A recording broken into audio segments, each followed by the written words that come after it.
The night Grant Hale found a stranger standing in his kitchen, feeding his starving children, he reached for his rifle before he recognized the smell of actual food cooking for the first time in 14 months. His 8-year-old daughter hadn't cried in over a year. His son had stopped asking when Mama was coming home. And this woman, this complete stranger, had somehow gotten both of them to sit at the table like a real family again. He should have thrown her out immediately. Instead, he lowered the gun and asked the question that would change everything.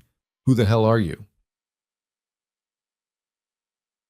Stay with me through this story. Hit that like button and drop a comment telling me what city you're watching from. I want to see how far this tale travels. The frontier didn't forgive mistakes, and Evelyn Mercer had made plenty. She'd won $43 at the Mill Haven Baking Contest, third place for her apple butter tarts, which the judge called acceptable if unremarkable, and she'd immediately spent 17 of those dollars on a pair of boots that actually fit. The rest went into her left boot, tucked beneath the inner sole where no one would think to look. Not that anyone looked at her much anyway. The late afternoon sun beat down on the plains like punishment as Evelyn walked the rutted road heading west out of Mill Haven. West toward what? She couldn't say. Away from what? She knew exactly. Away from the bakery owner who'd offered her work in exchange for room and board, before his hand found her waist and his breath found her neck. Away from the boarding house that wouldn't rent to a woman of her proportions without a male relative vouching for her character. Away from the church ladies who'd smiled with their mouths while their eyes inventoried every perceived flaw. Evelyn had stopped looking in mirrors 3 years ago, right after her husband Thomas died, and she realized no one would ever look at her the way he had again. She was a large woman, not tall, barely 5'4", but broad-shouldered and heavy-set, with thick arms and a solid frame that had once felt powerful when Thomas wrapped his arms around her from behind while she kneaded bread. Now it just felt like proof of everything wrong with her. Too much woman, not enough grace. The kind of body that made people assume things about her appetite, her laziness, her worth. The dress she wore had been let out twice. Her face was round and plain, marked by a scar along her left cheekbone from a childhood accident involving a horse that hadn't wanted to be saddled. Her hands were calloused and rough. Her hair, a dull brown threaded with premature gray, hung in a simple braid down her back. She'd learned to move through the world by making herself small in every way except the one that mattered. The road stretched empty in both directions. No other travelers. No wagons. Just Evelyn and the persistent wind that never seemed to stop out here, like the land itself was trying to blow people away. She'd been walking for maybe 4 hours when she first heard it. A cry. Thin and high-pitched. Almost animal-like, except there was a desperation to it that raised the hair on her arms. Evelyn stopped walking. The wind died down for just a moment, and she heard it again. Definitely a child. And not just crying, wailing. The kind of sound a kid makes when they're past upset and into genuine distress. She scanned the horizon. About a quarter mile off the road, barely visible against the darkening sky, stood a ranch house. Small, weathered, the kind of place that looked like it was held together by stubbornness and not much else. Smoke should have been rising from the chimney at this hour, but the sky above it was clear. The crying came again, carried on the wind. Evelyn's first instinct was to keep walking. Other people's children weren't her problem. Other people's ranches weren't her concern. She had $26 in her boot and a long way to go before dark, and getting involved in somebody else's trouble never ended well for women like her. She made it another 50 feet before she stopped again. The crying hadn't let up. If anything, it was getting worse, more frantic. "Damn it," Evelyn muttered, turning toward the ranch house. The walk across the scrubland took longer than it looked. The ground was uneven, studded with rocks and patches of hardy grass that caught at her skirts. By the time she reached the house, full dark was maybe an hour away, and the temperature was already dropping. Out here on the plains, spring nights could still freeze a person solid if they weren't careful. Up close, the ranch looked even worse. The porch sagged on one side. Several windows were covered with canvas instead of glass. The door hung slightly crooked on its hinges. The whole place had the exhausted, defeated look of a home that had given up on being cared for. The crying was coming from inside. Evelyn climbed the porch steps carefully, testing each board before putting her full weight on it. She knocked on the door frame. "Hello? Anyone home?" The crying stopped abruptly, replaced by a shuffling sound and then silence. I heard someone crying, Evelyn called through the door. Just want to make sure everyone's all right. More silence, then a small voice, female, young. Go away. Can't do that, Evelyn said. Not until I know you're safe. We're fine. Doesn't sound fine. A long pause. Then, my pa's not here. I figured. That why you're crying? Another pause. I wasn't crying. That was Noah. Noah, your brother? Yes. How old is Noah? 4? And how old are you? Silence. I'm not going to hurt you, Evelyn said gently. I promise. I just want to make sure you and Noah are okay. It's getting cold out here, and the door opened a crack.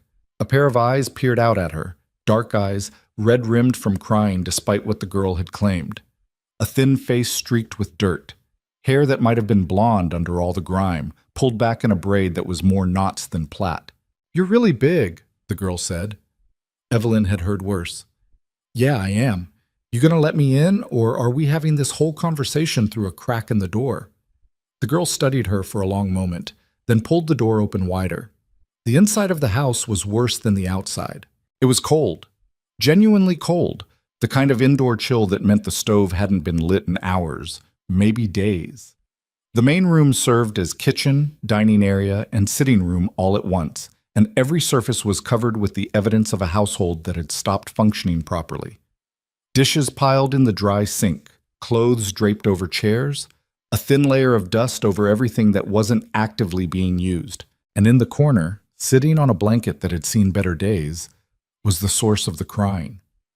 A little boy with the same blonde hair as his sister, his face blotchy and red, his small body shaking with cold and exhaustion and hunger. He couldn't have been much past 4 years old, and he looked at Evelyn with eyes that had already learned not to expect much from the world. Jesus, Evelyn breathed. His name's Noah, the girl said defensively, and I'm Lydia. We're fine. Pa will be back soon. When'd he leave? Lydia's jaw set stubbornly. This morning. And when'd you last eat? We had breakfast. What'd you have? Lydia's eyes slid away. Bread. How much bread? Enough. Evelyn looked at the little boy again. He'd stopped crying when she came in, but he was watching her with an intensity that made her chest hurt. Not scared of her, just desperately, achingly hopeful. She'd seen that look before. On stray dogs. On beggars. On her own face in the mirror during those first terrible months after Thomas died, before she learned to stop hoping for things. All right, Evelyn said, setting down her travel bag. First thing we're going to do is get that stove going. Then we're going to see what kind of food situation we're working with here. That okay with you, Lydia? The girl's face flickered with something, relief maybe, or suspicion, or both. You don't have to. I know I don't have to. I'm doing it anyway. Pa might not like strangers in the house. Well, your pa isn't here right now, is he? And you've got a 4-year-old brother who's shaking from cold and hunger, so I'd say we've got bigger problems than what your pa might or might not like. Lydia flinched slightly, and Evelyn immediately regretted her sharp tone. The girl was 8 years old, maybe, and clearly doing her absolute best to hold together a situation that no child should have to manage. I'm sorry, Evelyn said, softer now. That came out wrong. I'm not mad at you. You're doing real good, Lydia. Better than most adults could do. But you don't have to do it alone right now, okay? Let me help. Lydia's lip trembled. For just a second, she looked like the child she actually was. Then she swallowed hard and nodded. Evelyn got to work. The stove had been cold so long that the kindling had absorbed moisture from the air. It took her 20 minutes of patient coaxing to get a fire going, feeding it tiny pieces of wood until the flames caught and held.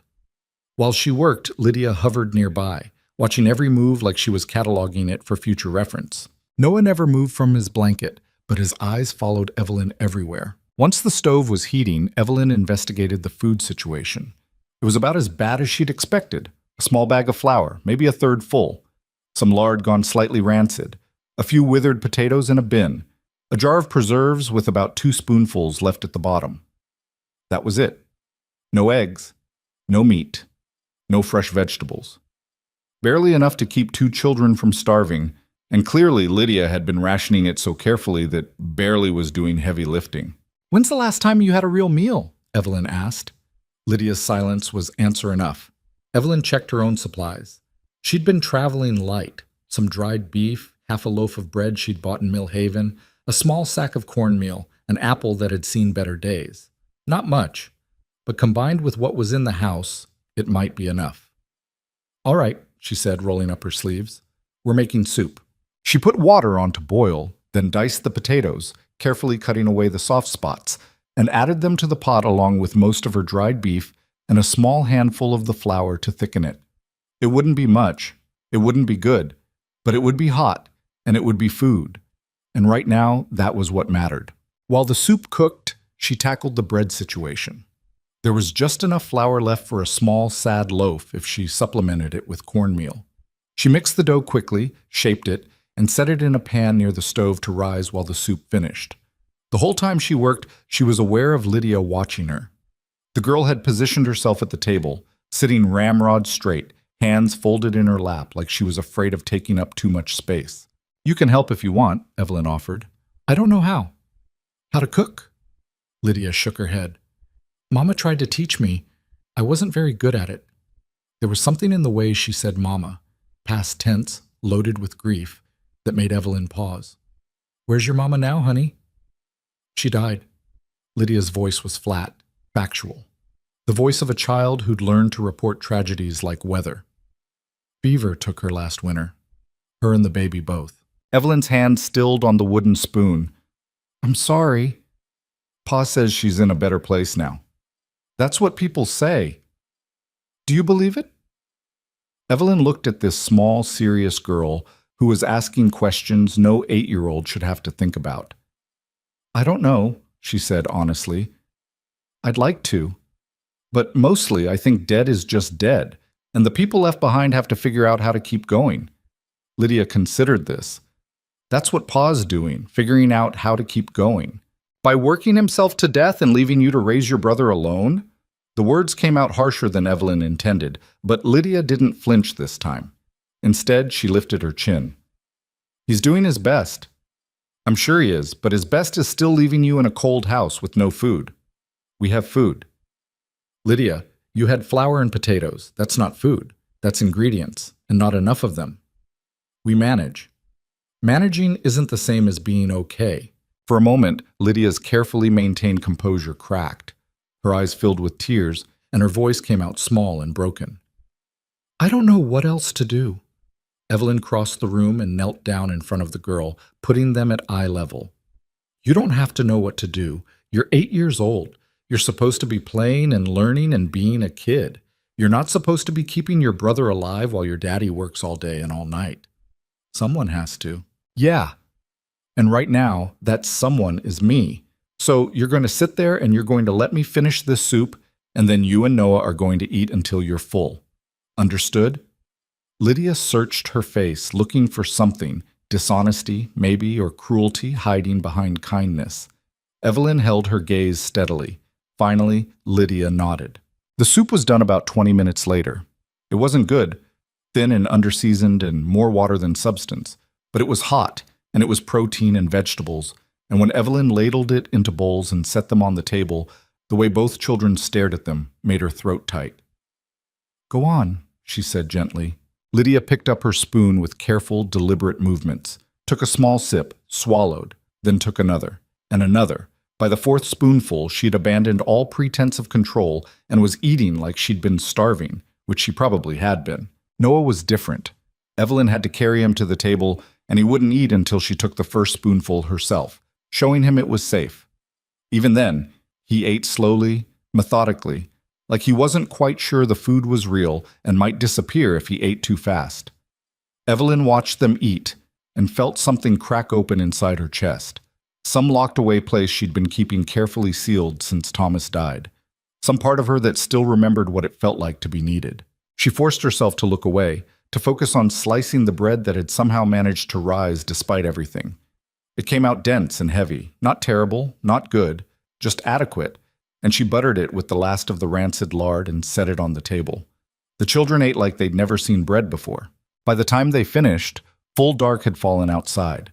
The temperature was dropping fast. Evelyn fed more wood into the stove and tried not to think about how little was left in the woodpile outside. Tried not to think about how these children had been rationing not just food, but warmth. Tried not to think about what would have happened if she'd kept walking past the house like her common sense had told her to. Lydia helped her clear the dishes, or tried to, moving in slow, drowsy motions that said the food and warmth were finally catching up to her. Noah had already fallen asleep at the table, his head pillowed on his arms, making small, snuffling sounds. He should be in bed, Lydia said. So should you. I have to wait for Pa. I'll wait for your Pa. You get some sleep. But, Lydia. Evelyn kept her voice gentle but firm. You've been taking care of your brother all day. You've been taking care of him for longer than that, I'd bet. Tonight, someone else is handling it. Go to bed. The girl's resistance crumbled. She nodded, then hesitated. What if Pa gets mad that you're here? Then I'll deal with your Pa. That's not your worry. What if he tells you to leave? Then I'll leave. But not until morning, and not until I know you two have had breakfast. Deal?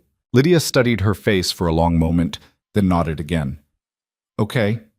She showed Evelyn the bedroom, one small room with two narrow beds, both covered in blankets that had been mended so many times they were more patched than original fabric. Evelyn carried Noah in and tucked him under the covers. He didn't wake up, just curled into a tight ball and kept sleeping. Lydia climbed into her own bed, still watching Evelyn with those serious, too-old eyes. Are you staying? She asked quietly. Tonight? Yes. What about tomorrow? Evelyn didn't have an answer for that. She'd been planning to keep moving west, to find work somewhere, to stay invisible and unattached and safe from the kind of hoping that got people hurt. We'll see what tomorrow brings, she said finally. Lydia accepted this non-answer with a small nod. Thank you for the soup. You're welcome, honey. It was good. It really wasn't, but Evelyn appreciated the lie. Get some sleep. She left the bedroom door cracked open and returned to the main room. The stove was still putting out heat, and she fed it another log before settling into one of the chairs at the table. Her travel bag sat by the door where she'd left it. $26 in her boot. A long road ahead. She should leave. Should sneak out before the father got home and questions started getting asked. Should protect herself the way she'd learned to protect herself over the past 3 years, by not staying anywhere long enough to matter. But those children, those hungry, cold, desperately trying children. Evelyn leaned back in the chair and stared at the ceiling. The house creaked around her, settling into the cold night.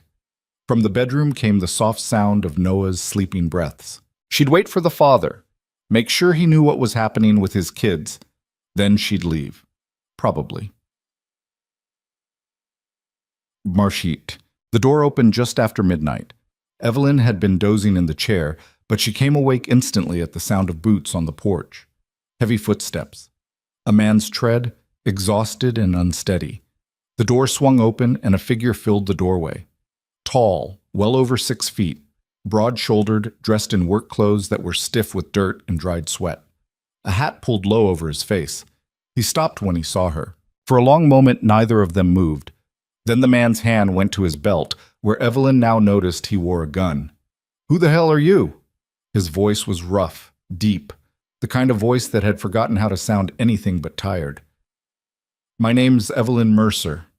She stood slowly, keeping her hands visible. I was passing by on the road. Heard your children crying. My children. He said it like he was testing the words. Then his gaze went past her, scanning the room, taking in the warm stove, the clean dishes, the smell of food that still lingered in the air. His hand dropped away from the gun. Where are they? Sleeping, fed and warm and sleeping. He moved into the room properly now, and in the lamplight Evelyn got her first real look at Grant Hale. He was younger than she'd expected, mid-30s maybe, dark hair that needed cutting, a face that might have been handsome once but was now haggard and worn, carved hollow by grief and exhaustion. Dark stubble covered his jaw. His eyes were bloodshot and shadowed with the kind of tired that sleep couldn't fix. He looked like a man who'd been running on nothing but willpower for so long he'd forgotten what it felt like to actually rest. He walked to the bedroom door and stood there for a long moment, just looking at his sleeping children. Something in his shoulders shifted. Not quite a sag, but a release of tension he'd probably been carrying all day. When he turned back to face her, his expression was unreadable. "When's the last time they ate?" he asked. "Before I got here? I'm guessing breakfast. Maybe. They said they had bread." His jaw tightened. "There was flour. They know how to make—" "There was barely enough flour for one small loaf," Evelyn interrupted, "which I made, along with soup from what little I could scrape together. Those children were hungry, Mr. Hale, really hungry." He flinched like she'd slapped him. "I left money for supplies." "Money doesn't help if there's no one to go buy the supplies. How old is Lydia? 8? She's—" He stopped, rubbed a hand over his face. "She's capable. She's a child. A child trying to keep herself and her brother alive while you work yourself to death doing whatever it is you do all day. I'm keeping this ranch running, keeping a roof over their heads. A roof doesn't mean much if the people under it are starving and freezing." Grant Hale stared at her, his hands clenched and unclenched at his sides. For a moment, Evelyn thought he might yell, might tell her to get out, to mind her own business, to stop judging things she didn't understand. Instead, he pulled out a chair and sat down heavily, like all the strength had just run out of him. "I know," he said quietly. "I know they're not okay. I know I'm not—" He stopped, started again. "After my wife died, I thought if I just kept working, kept the ranch going, kept us alive, that would be enough, that everything else would sort itself out. And it hasn't." He looked up at her, and there was something raw and honest in his eyes that made her want to look away. "I don't know what I'm doing. I'm trying to be enough for them, and I'm failing, and I don't know how to fix it."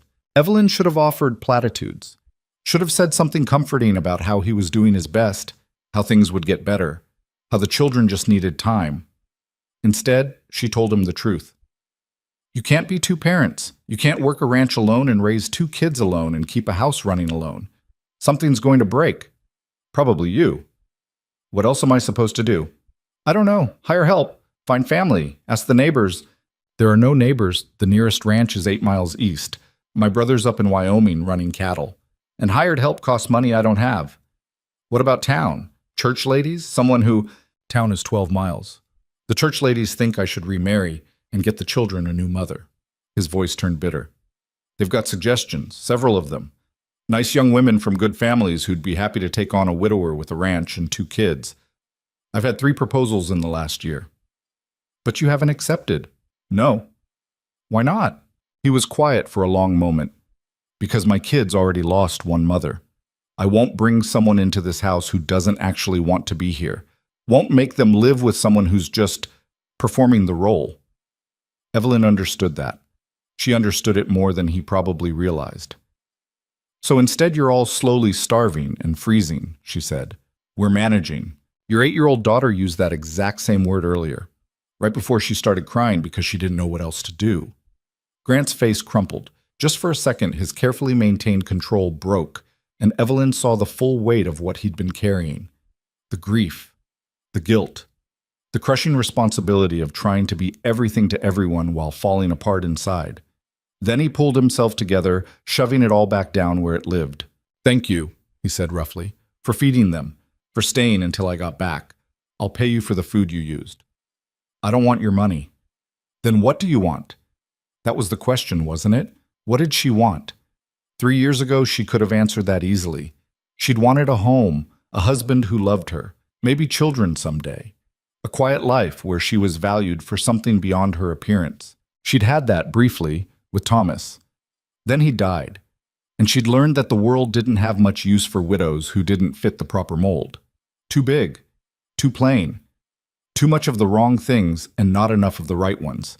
So she'd stopped wanting things, stopped hoping, stopped letting herself imagine any future beyond the next town, the next temporary job, the next place she could rest before moving on. But standing here in this broken-down ranch house, with 2 sleeping children and a desperate father and the smell of soup still in the air, she felt something stir, some old, buried part of herself that still remembered how to want. "I don't know," she said honestly. "I was just passing through, heard the crying, stopped to help. I wasn't planning on anything beyond tonight." "But?" She met his eyes. "But those kids shouldn't be alone tomorrow either, or the day after that. Are you offering to stay? Are you asking me to?" Grant looked at her, really looked at her, maybe for the first time since he'd walked in, taking in her size, her plain face, her worn clothes, her calloused hands. Not the way most men looked at her, with disinterest or disdain or poorly disguised disgust. Just looking, assessing, trying to figure out who she was and whether he could trust her with his children. "I can't pay you," he said finally. "I can offer room and board, a place to sleep, food when there is food, but I can't pay wages." "I don't need wages. I just need to not be walking anymore." "Why were you walking?" "Because it's what I do. Keep moving. Don't stay anywhere long enough to cause problems or give people reasons to ask questions." "What kind of questions?" "The kind that usually end with me leaving town." He absorbed this. "You in trouble with the law?" "No." "Running from someone?" "Just running." He nodded slowly, like this made sense to him, like he understood the impulse even if he couldn't act on it himself.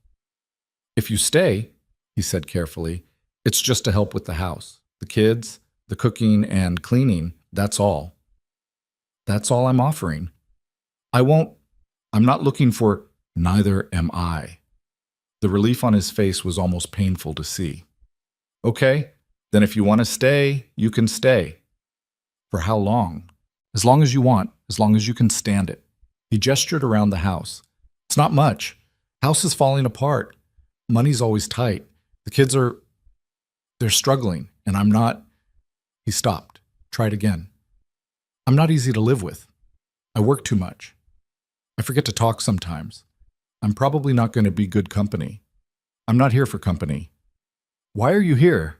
Evelyn looked towards the bedroom where the children slept, thought about Lydia's two serious eyes and Noah's desperate hope, and the way they'd eaten soup like it was a feast. "Because they needed someone," she said, "and I was here." It wasn't romantic. It wasn't a grand declaration. It was just the truth, plain and simple, the way everything else about her was plain and simple. Grant nodded. "Okay, then." "Okay." They stood there for a moment, two exhausted people making a deal that probably wouldn't last a week, but might keep everyone alive until then. Then Grant moved toward the bedroom, pausing in the doorway. "There's a spare room," he said without looking at her. "Down the hall. Bed's not much, but it's warmer than the barn." "I'll take it." He nodded and disappeared into the bedroom with his children. Evelyn gathered her bag and found the spare room.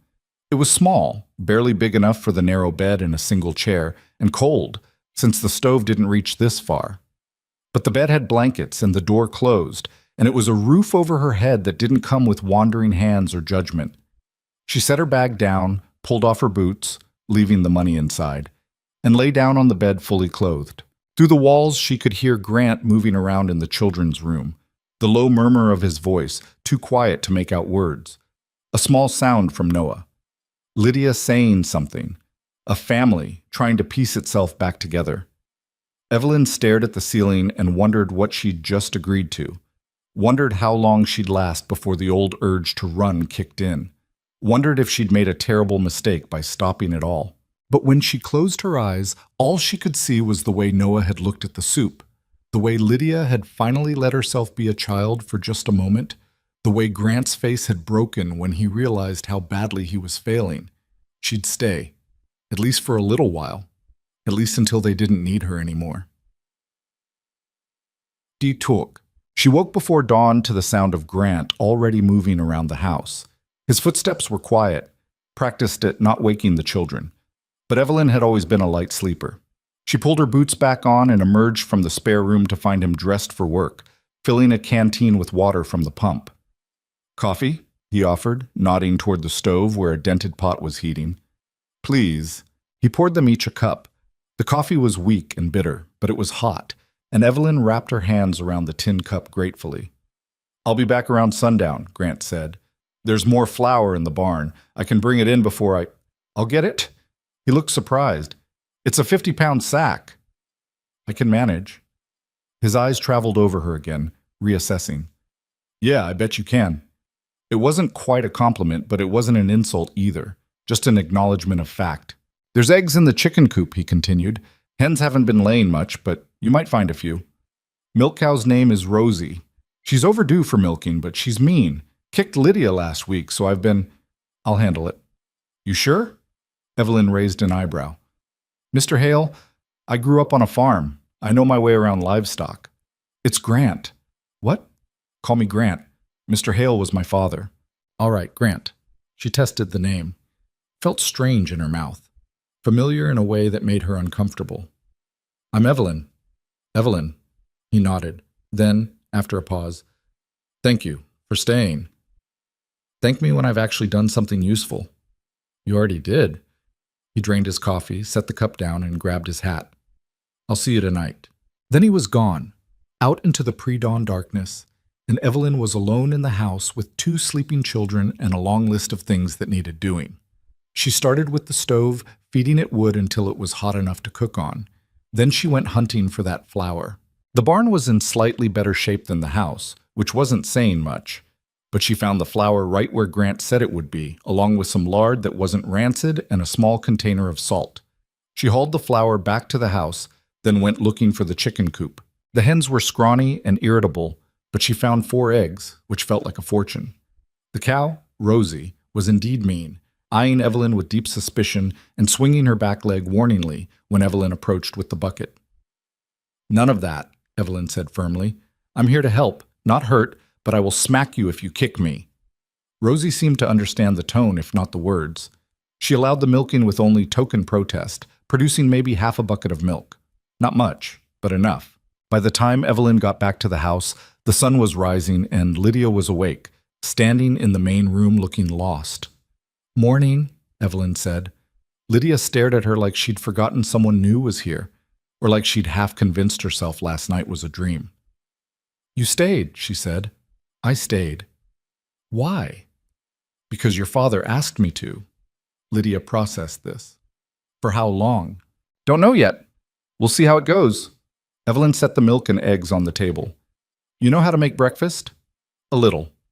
Good. You can help me. They worked together in silence, Lydia watching every move while Evelyn showed her how to crack eggs without getting shell in the pan, how to slice bread evenly, how to fry everything in a little lard until it was golden.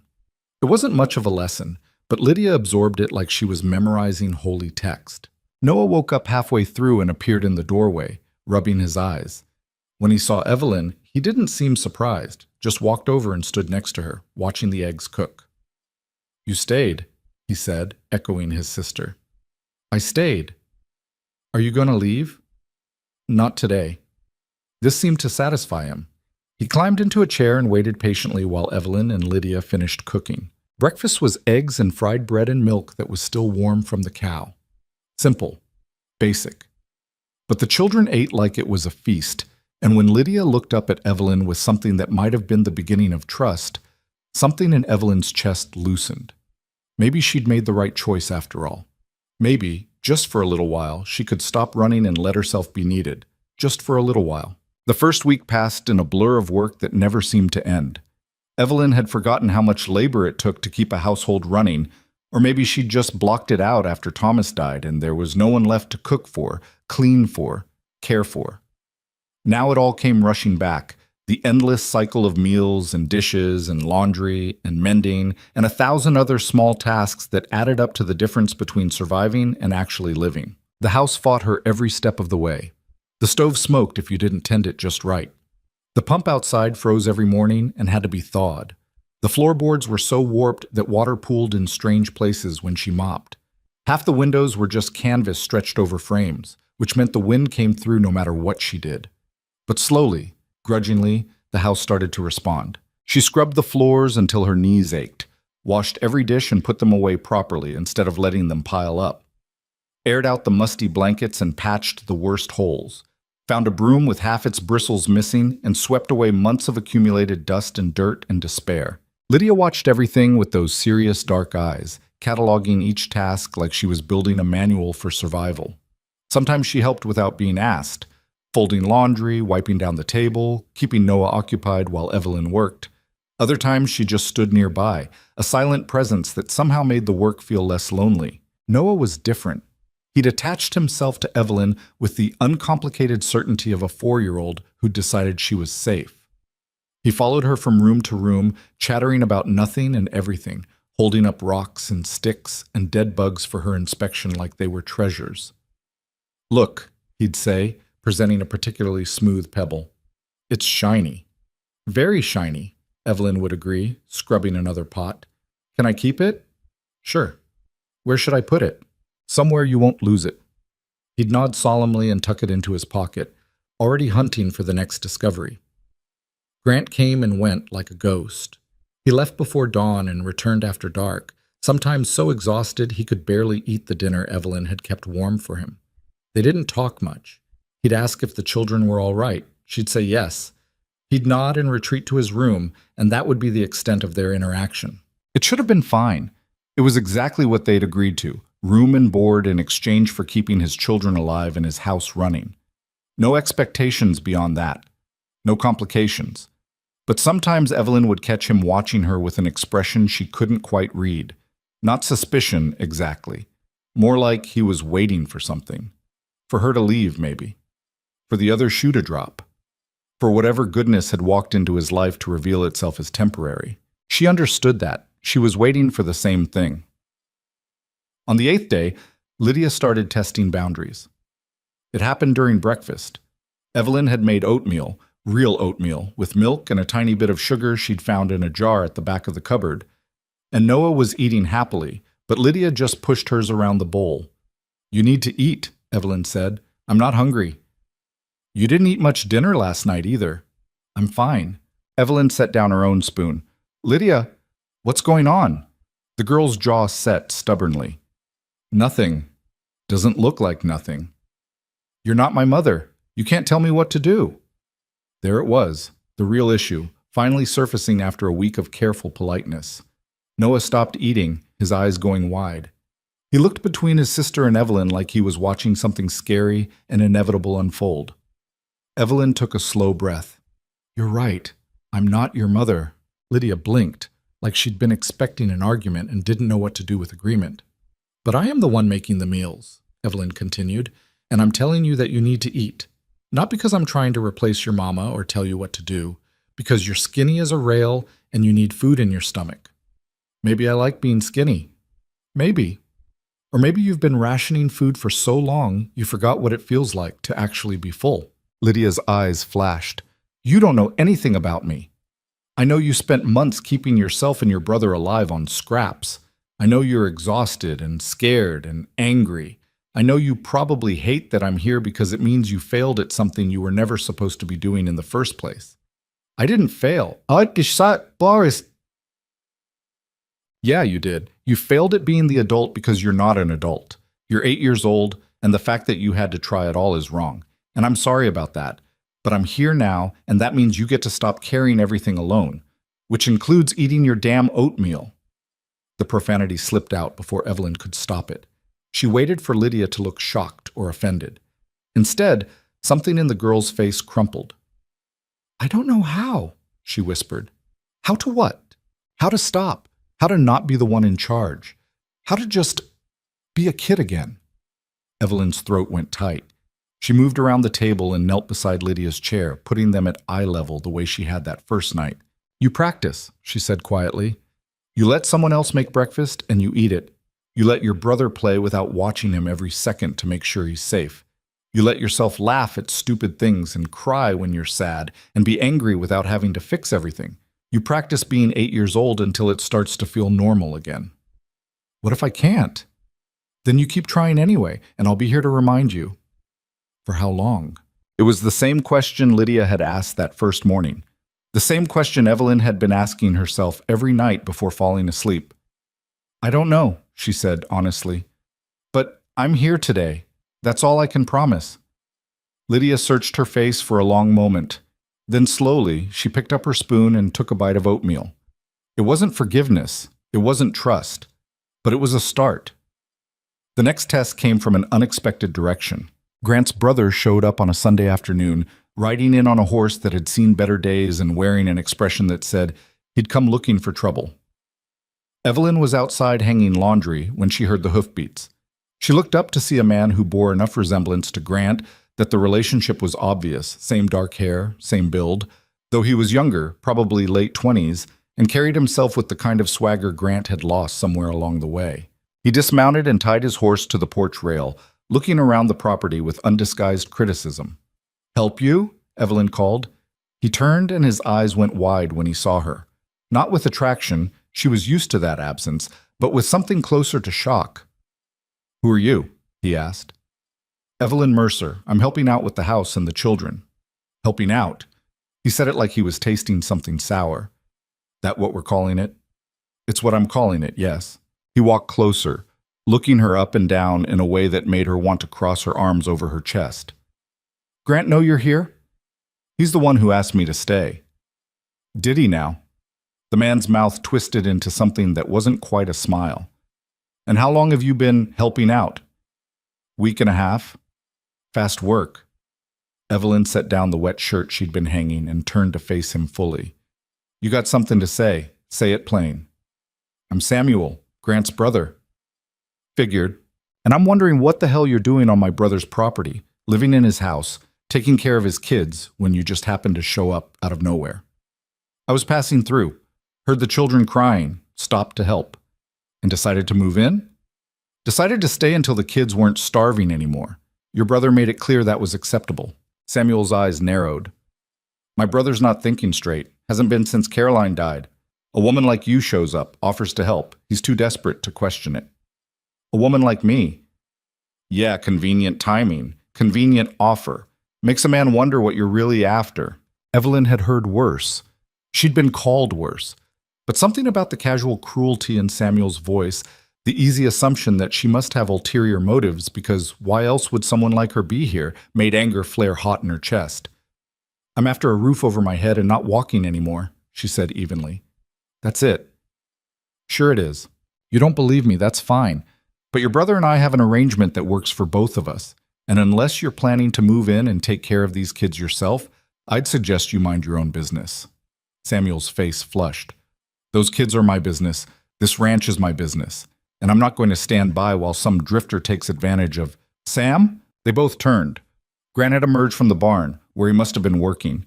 His face was unreadable, but there was steel in his voice. Grant. Samuel shifted his weight. Was just having a conversation with your housekeeper here. I heard.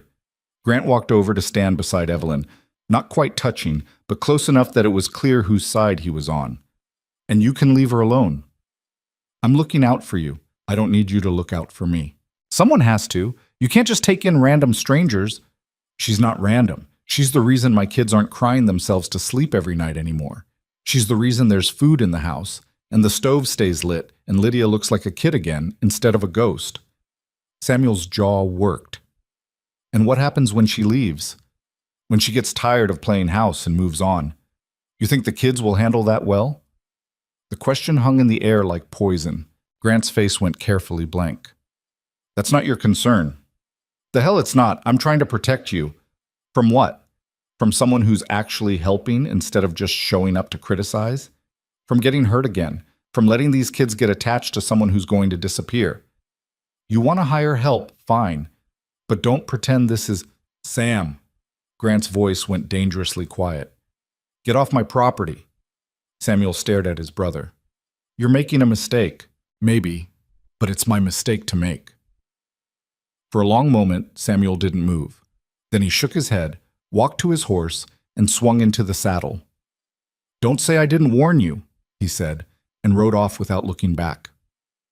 Evelyn stood very still, watching him disappear down the road. Her hands were shaking slightly, though whether from anger or something else she couldn't say. I'm sorry about that, Grant said quietly. He's worried about you, about the kids. I understand that. He's got no right to talk to you that way. He's got every right to question a stranger living in his brother's house. Grant turned to look at her. You believe what he said? That you're taking advantage? No, but I believe he believes it. And the rest? About you leaving? There it was. The question neither of them had wanted to ask directly. Evelyn chose her words carefully. I told you from the start, I don't know how long I'm staying. That hasn't changed. So you might leave. Everyone leaves eventually. That's not an answer. It's the only answer I've got. Grant studied her face for a long moment. Then he nodded slowly. All right. But while you're here, you don't have to take that kind of talk from anyone, including my brother. I've heard worse. That doesn't make it right. Before Evelyn could respond, Noah came barreling out of the house. The ranch cat clutched in his arms. The animal looked deeply offended, but was tolerating the indignity with surprising patience. "Evelyn, look! She let me pick her up." The cat, a scraggly tortoiseshell that had been living semi-feral in the barn, had spent the last week and a half avoiding all human contact. Now she hung limp in Noah's grip, her eyes half closed, looking almost content. "That's quite an achievement," Evelyn said. "She likes me now." "Looks like it. Can I keep her?" "She's not really the keeping type, buddy," Grant said. "She's a barn cat. But she sleeps on my bed now." Grant blinked. "She does?" "Every night. She comes in through the window." "Since when?" Noah shrugged. "Since Evelyn's been here." Grant looked at Evelyn like this was somehow her fault. She held up her hands. "I didn't do anything. Animals either like you or they don't. That cat doesn't like anyone." Apparently she changed her mind. Noah wandered off, still carrying the cat, chattering to her about something important only 4-year-olds understood. The cat's tail swished slowly back and forth, but she made no attempt to escape. "Huh," Grant said. "Huh," Evelyn agreed. They stood there for a moment, watching Noah disappear around the side of the house. Then Grant cleared his throat. "I should get back to work." "All right." He started to walk away, then paused. "Evelyn? Yeah? Thank you. For staying. However long that ends up being." Before she could respond, he was gone, striding back toward the barn with the same purposeful energy he brought to everything. Evelyn returned to the laundry, but her hands were steadier now. Samuel's words still stung. They would for a while. But Grant's defense had meant something, had meant more than she wanted to admit. She was still thinking about it when Lydia appeared beside her. So quietly, Evelyn nearly jumped. "I heard what Uncle Sam said," the girl said. "You shouldn't have been listening." "I was on the porch. He was loud." Evelyn couldn't argue with that. "Forget about it." "Are you going to leave because of what he said?" "No." "Are you going to leave anyway?" Evelyn hung another shirt, buying herself time to think. "Lydia, I can't promise I'll be here forever. I don't know what's going to happen next month or next year, but I'm not leaving today and I'm not leaving tomorrow. Is that enough?" Lydia considered this. "For now." "Then that's what we've got. For now." The girl nodded and went back inside. Through the window, Evelyn could see her picking up the broom, sweeping the kitchen floor with careful, methodical strokes. Practicing, Evelyn thought.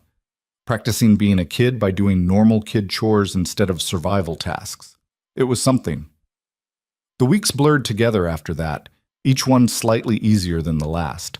The house stopped fighting her quite so hard. The stove learned to behave. She figured out which floorboards to avoid and which windows were lost causes.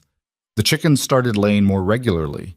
Even Rosie the cow seemed slightly less homicidal during milking. Grant worked from dawn to dark, but he started coming home less exhausted. Started staying at the dinner table after eating instead of immediately retreating to his room. Started talking sometimes, short sentences about the fence line that needed mending, or the coyote he'd seen near the north pasture, or the weather turning. Not conversations, exactly, but the building blocks of them. Lydia thawed in increments. She started asking Evelyn to teach her things. How to make bread that actually rose, how to fry eggs without burning them, how to patch clothes so the stitches didn't show as much. She stopped watching Noah every second, trusting that Evelyn would keep him safe. Sometimes, when she thought no one was looking, she even smiled. And Noah bloomed. That was the only word for it. He talked more, laughed more, played more. He followed Evelyn everywhere like a devoted shadow, chattering endlessly about rocks and bugs and the cat and whatever else caught his attention. At night, he started calling for Evie when he needed water or had a bad dream, the nickname appearing without discussion or permission. Evelyn told herself not to get attached, told herself this was temporary, that she was just the help, that she needed to maintain distance for everyone's sake. But it was hard to maintain distance when Noah fell asleep in her lap after dinner. Hard not to care when Lydia came to her with a scraped knee instead of trying to handle it alone. Hard to stay detached when Grant started looking at her like she was something more than just hired help. One evening in late spring, about 6 weeks after she'd arrived, Grant came home early. Not sick early or emergency early, just early. The sun was still up, Dinner was cooking, and the children were playing in the yard while Evelyn worked. He stood in the doorway for a long moment, just watching. When Evelyn finally noticed him, she nearly dropped the pan she was holding. "You're back," she said. "Finished the south fence." He hung his hat on the peg by the door. "Figured I could use a break." "You feeling all right?" "Fine." "Why?" "Because you never finish early." A ghost of a smile crossed his face. "Maybe I wanted to see what the house looks like with daylight in it." He walked to the window and looked out at where Lydia was teaching Noah how to make a whistle from a piece of grass. The cat sat nearby, watching them with typical feline disdain. "They look happy," he said quietly. "They're good kids." "They weren't, not for a long time." He turned to face her. "I didn't realize how far gone things had gotten until you showed up, and I saw the difference. You were doing your best. My best was nearly killing all of us." Evelyn didn't argue. It was true, and they both knew it. Grant ran a hand through his hair, a gesture she'd learned meant he was working up to saying something difficult. "Caroline and I, we had a good marriage," he said finally. "Not perfect. We fought sometimes, but we were partners. We built this place together, and when she died..." He stopped, started again. "When she died, I thought if I just kept working, kept the ranch running, kept moving forward, that would be enough. That I could power through the grief and come out the other side. But you couldn't. No, I just got more tired and more angry and more lost. And the kids..." His voice cracked slightly. "The kids paid the price for that. They're okay now. Because of you. Because you let me help." He shook his head. "You don't get it. I didn't let you help. I was too proud and too stubborn to ask for help from anyone. You just showed up and started doing it anyway, and I was too desperate to tell you no." "So what are you saying?" "I'm saying thank you. And I'm saying that having you here has changed things. Not just for the kids. For me too." Something in Evelyn's chest went tight. "Grant, I'm not asking for anything," he said quickly. "I know we had an agreement. Room and board. Nothing else. And I'm not trying to change that. I just wanted you to know that you're not just the help. You're part of this household. Part of this family, even if we never talked about it that way."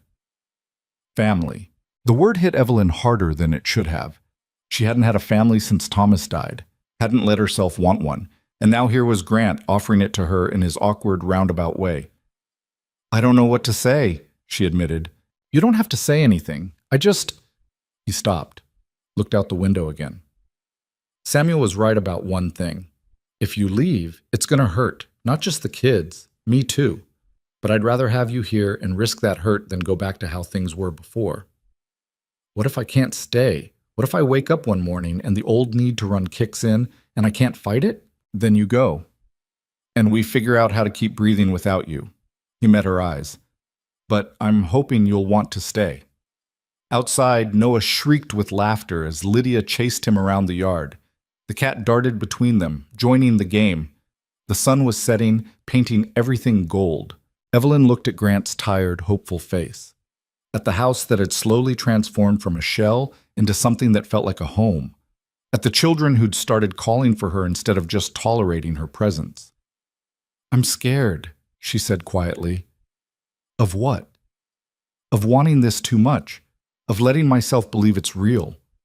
Of waking up one day and realizing I don't belong here after all." Grant was quiet for a long moment. Then, "You belong here because we need you. Not because you're useful, though you are. Not because you work hard, though you do. Because when you walked into this house that first night, you saw 2 starving kids and you fed them without asking what you'd get in return. That's who you are. That's why you belong." Evelyn's throat went so tight she couldn't speak. "Stay," Grant said.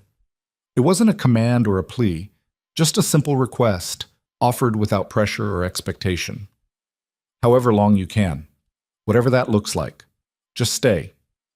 She wanted to say yes, wanted to promise forever. Wanted to believe that this broken ranch and this grieving family and this man who'd learned to trust her could be enough to make her stop running. But the fear was still there, whispering that nothing good ever lasted for women like her. "I'll try," she said finally. "That's all I can promise." "That's enough."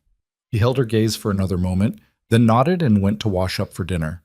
Evelyn stood alone in the kitchen, her hands trembling slightly as she stirred the stew that had been simmering all afternoon.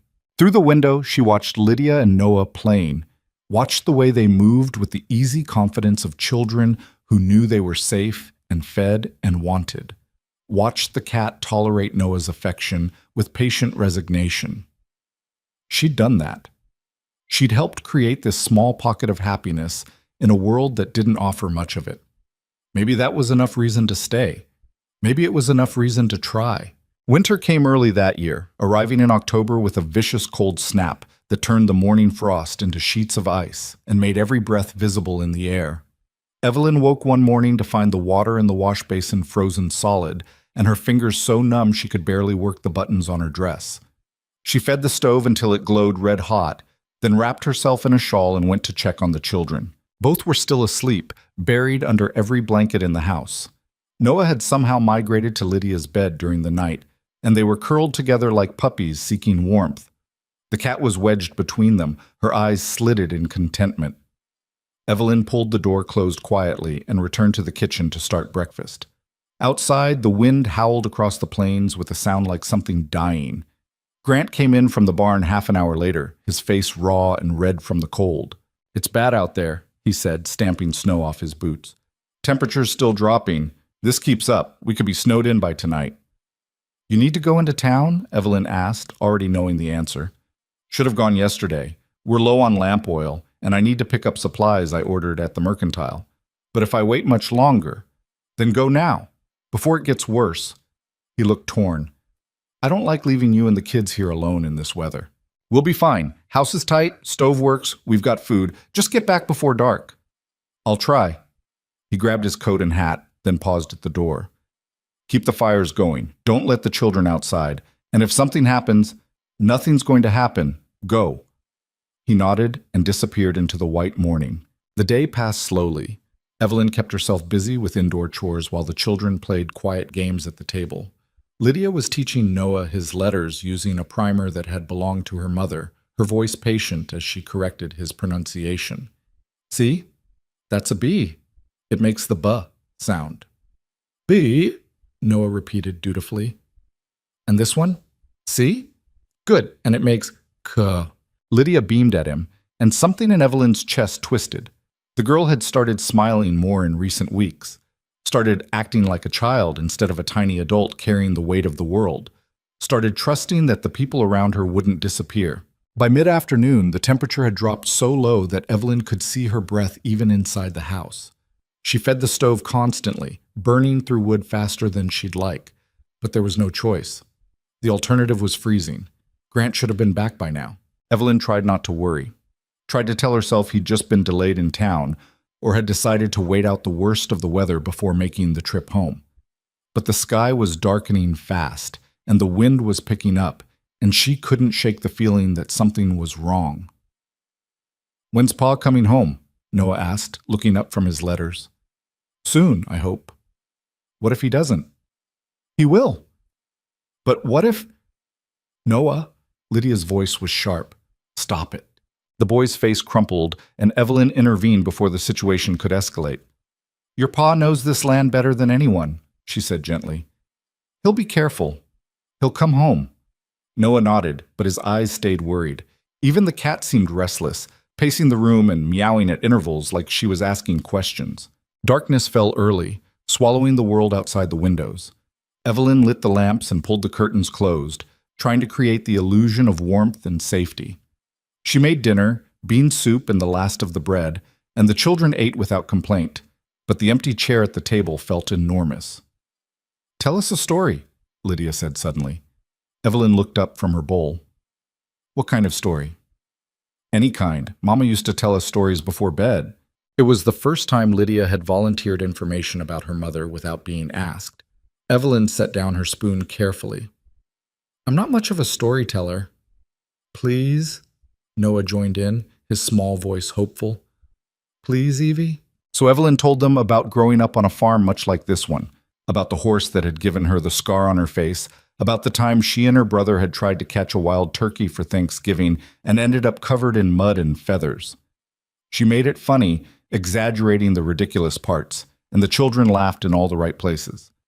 When the story ended, Noah yawned hugely. Another one? Bedtime, Evelyn said firmly. You can barely keep your eyes open.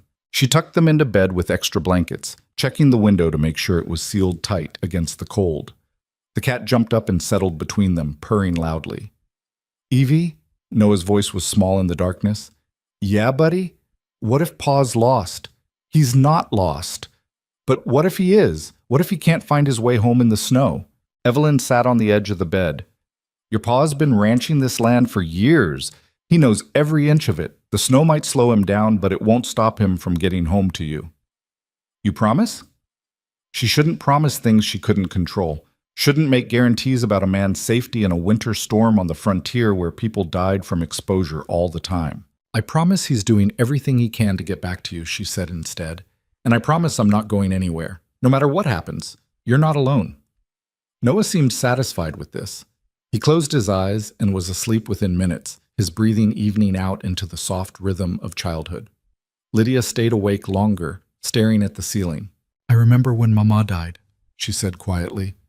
How Pa tried to pretend everything was fine, even though it wasn't. How he kept saying we'd be okay, but he looked so scared all the time. Evelyn didn't know what to say to that, so she just listened. I don't want to lose him too, Lydia whispered. You won't. You can't know that. No, but I can be here while we wait for him. Is that enough? Lydia turned her head to look at Evelyn, her eyes gleaming in the dim light. Are you scared? Evelyn considered lying, then decided these children had seen enough pretense. A little, but mostly I'm cold and annoyed that your Pa picked today of all days to go to town. A small smile crossed Lydia's face. He does have bad timing. Terrible timing. Evie? Yeah? I'm glad you're here. The words were simple, but they hit Evelyn like a punch to the chest. She reached out and squeezed Lydia's hand. Me too, honey. Now get some sleep. She left the door cracked and returned to the main room where the fire was burning low. She fed it more wood, then wrapped herself in a blanket and settled into the chair by the window to watch for any sign of movement in the darkness outside. The hours crawled past. 10 o'clock. 11. Midnight. No Grant. Evelyn's worry sharpened into something close to fear. The temperature outside had to be well below freezing. If Grant had gotten caught in the storm, if his horse had thrown him, if he'd gotten turned around in the whiteout conditions, she forced herself to stop. Panic wouldn't help anyone. At midnight, she finally saw movement through the window. A dark shape emerging from the swirling snow, moving slowly but steadily toward the house. Evelyn was at the door before she consciously decided to move, pulling it open to reveal Grant leading his horse through the storm. Both man and animal were covered in snow, their movements stiff and exhausted. Get inside, she said. Horse needs... I'll handle the horse. Get inside before you freeze to death. For once, Grant didn't argue. He stumbled into the house while Evelyn grabbed the horse's reins and led it to the barn. The animal was shivering violently, its breath coming in great steaming clouds. She rubbed it down with a blanket, gave it feed and water, then ran back to the house through wind that tried to knock her sideways. Grant was sitting at the table, still in his wet coat, his hands wrapped around a cup of coffee he wasn't drinking. His lips had a bluish tinge, and he was shaking so hard his teeth chattered. Off, Evelyn ordered, tugging at his coat. All of it. Now. I'm fine. You're hypothermic. Off now. She pulled the coat off his shoulders, then went to work on his boots. They were frozen solid, and it took her several minutes to get them unlaced. His socks were wet through. His pants were stiff with ice. Can you stand? She asked. He nodded and pushed himself upright, swaying slightly. Evelyn guided him to the stove, then went to the bedroom to grab dry clothes and more blankets. The children were still sleeping, Noah's small body tucked against his sister's side. She pulled the door closed quietly and returned to find Grant trying to unbutton his shirt with fingers that wouldn't cooperate. Let me, she said. She unbuttoned the shirt with efficient movements, trying not to think about the intimacy of the gesture, trying to focus on the practical necessity of getting him warm. His skin was ice cold to the touch, and when she pressed her palm to his chest, his heart was beating too fast. She wrapped him in blankets, then made him sit by the stove while she heated more water for coffee. What happened? She asked. Got delayed in town. His voice was hoarse. Storm came in faster than expected. Should have stayed, but I knew you'd worry. So you rode home in a blizzard? Couldn't leave you here alone with the kids. Grant, you could have died. But I didn't. He looked up at her, his eyes red-rimmed and exhausted. I had to get home. Had to make sure you were all safe. Evelyn wanted to yell at him for being reckless. Wanted to point out that his children needed him alive more than they needed him home tonight. But looking at his face, at the raw fear that was only now starting to fade, she understood. He hadn't been trying to be a hero. He'd been trying to outrun the terror of losing more people he cared about. You're an idiot, she said quietly. I know. The kids were fine. We had food, heat, everything we needed. I know. You risked your life for nothing. I risked my life because the thought of you and the kids here alone, not knowing if I was coming back, not knowing if something had happened. He stopped, swallowed hard. I couldn't do it. I couldn't be the person who doesn't come home. The weight of what he wasn't saying settled between them. He'd already lost Caroline, already knew what it felt like to be the one left behind. He couldn't bear to be the one who left, even accidentally. Evelyn poured him more coffee, then sat down across from him. You're still an idiot. Noted. They sat in silence for a while, listening to the storm rage outside. Slowly, Grant's shivering subsided. Color returned to his face, his breathing evened out. Thank you, he said finally, for taking care of the horse, for getting me inside, for not letting me freeze to death out of pure stubbornness. Someone has to keep you alive. Seems like that's becoming your full-time job. Someone's got to do it. He almost smiled at that. Then his expression turned serious. Evelyn, I need to tell you something. What? When I was out there, in the storm, not sure if I was going the right direction, I kept thinking about you and the kids, about getting back. And I realized... He stopped, started again. You're not just the help anymore. You haven't been for a while. Evelyn's heart started beating faster. Grant, I know we had an agreement. Room and board, nothing else. And if that's still all you want, that's fine. But I need you to know that you're more than that to me, more than that to this family. Don't, she said quietly. Don't what? Don't say things you might regret when you're warmer and thinking clearer. I'm thinking plenty clear. You nearly died tonight. You're exhausted and cold and probably still half frozen. This isn't the time. When is the time? His voice was rough. When I'm lying in bed, staring at the ceiling, trying not to think about how empty this house feels when you're not in it. When I'm working in the fields and catch myself hurrying home because I know you'll be there. When I watch you with my kids and realize they love you just as much as I. He stopped abruptly, like he'd said more than he meant to. The silence stretched between them, heavy with things neither of them knew how to say. You don't love me, Evelyn said finally. You love that I take care of your children and keep your house running. You love the idea of not being alone anymore. But you don't love me. You're wrong. Am I? Because from where I'm sitting, I'm convenient, I'm useful. I showed up when you needed someone, and I've made your life easier, and now you're confusing gratitude with the... Stop! Grant leaned forward, his eyes intense. You think I'm confused? You think I don't know the difference between needing help and needing you? I think you're lonely and grieving and desperate for things to be normal again, and I happen to be here filling the space your wife left. But I'm not Caroline. I'll never be Caroline. I know that. I'm not asking you to be. Then what are you asking? Grant ran a hand through his hair, frustration evident in every line of his body. I don't know. I'm not good at this. I don't know how to tell you that when I think about the future, you're in it. That when I come home at night, the best part is seeing you in the kitchen, or sitting with the kids, or just existing in my house like you belong there. That I want you to stay, not because you're useful, but because losing you would... He stopped, shook his head. Would what? Evelyn pressed. Would break something I didn't know could still break. The words hung in the air between them. Raw. Honest. Terrifying. Evelyn stood up abruptly, moving to the window to stare out at the storm. Her hands were shaking. You can't say things like that to me, she said. Why not? Because I'll start believing them. And when you realize you made a mistake, when you figure out that wanting me to stay and actually wanting me are two different things, it's going to hurt too much. What if I'm not wrong? What if I know exactly what I want? Then you're not thinking clearly. Look at me, Grant. She turned to face him. Really look at me.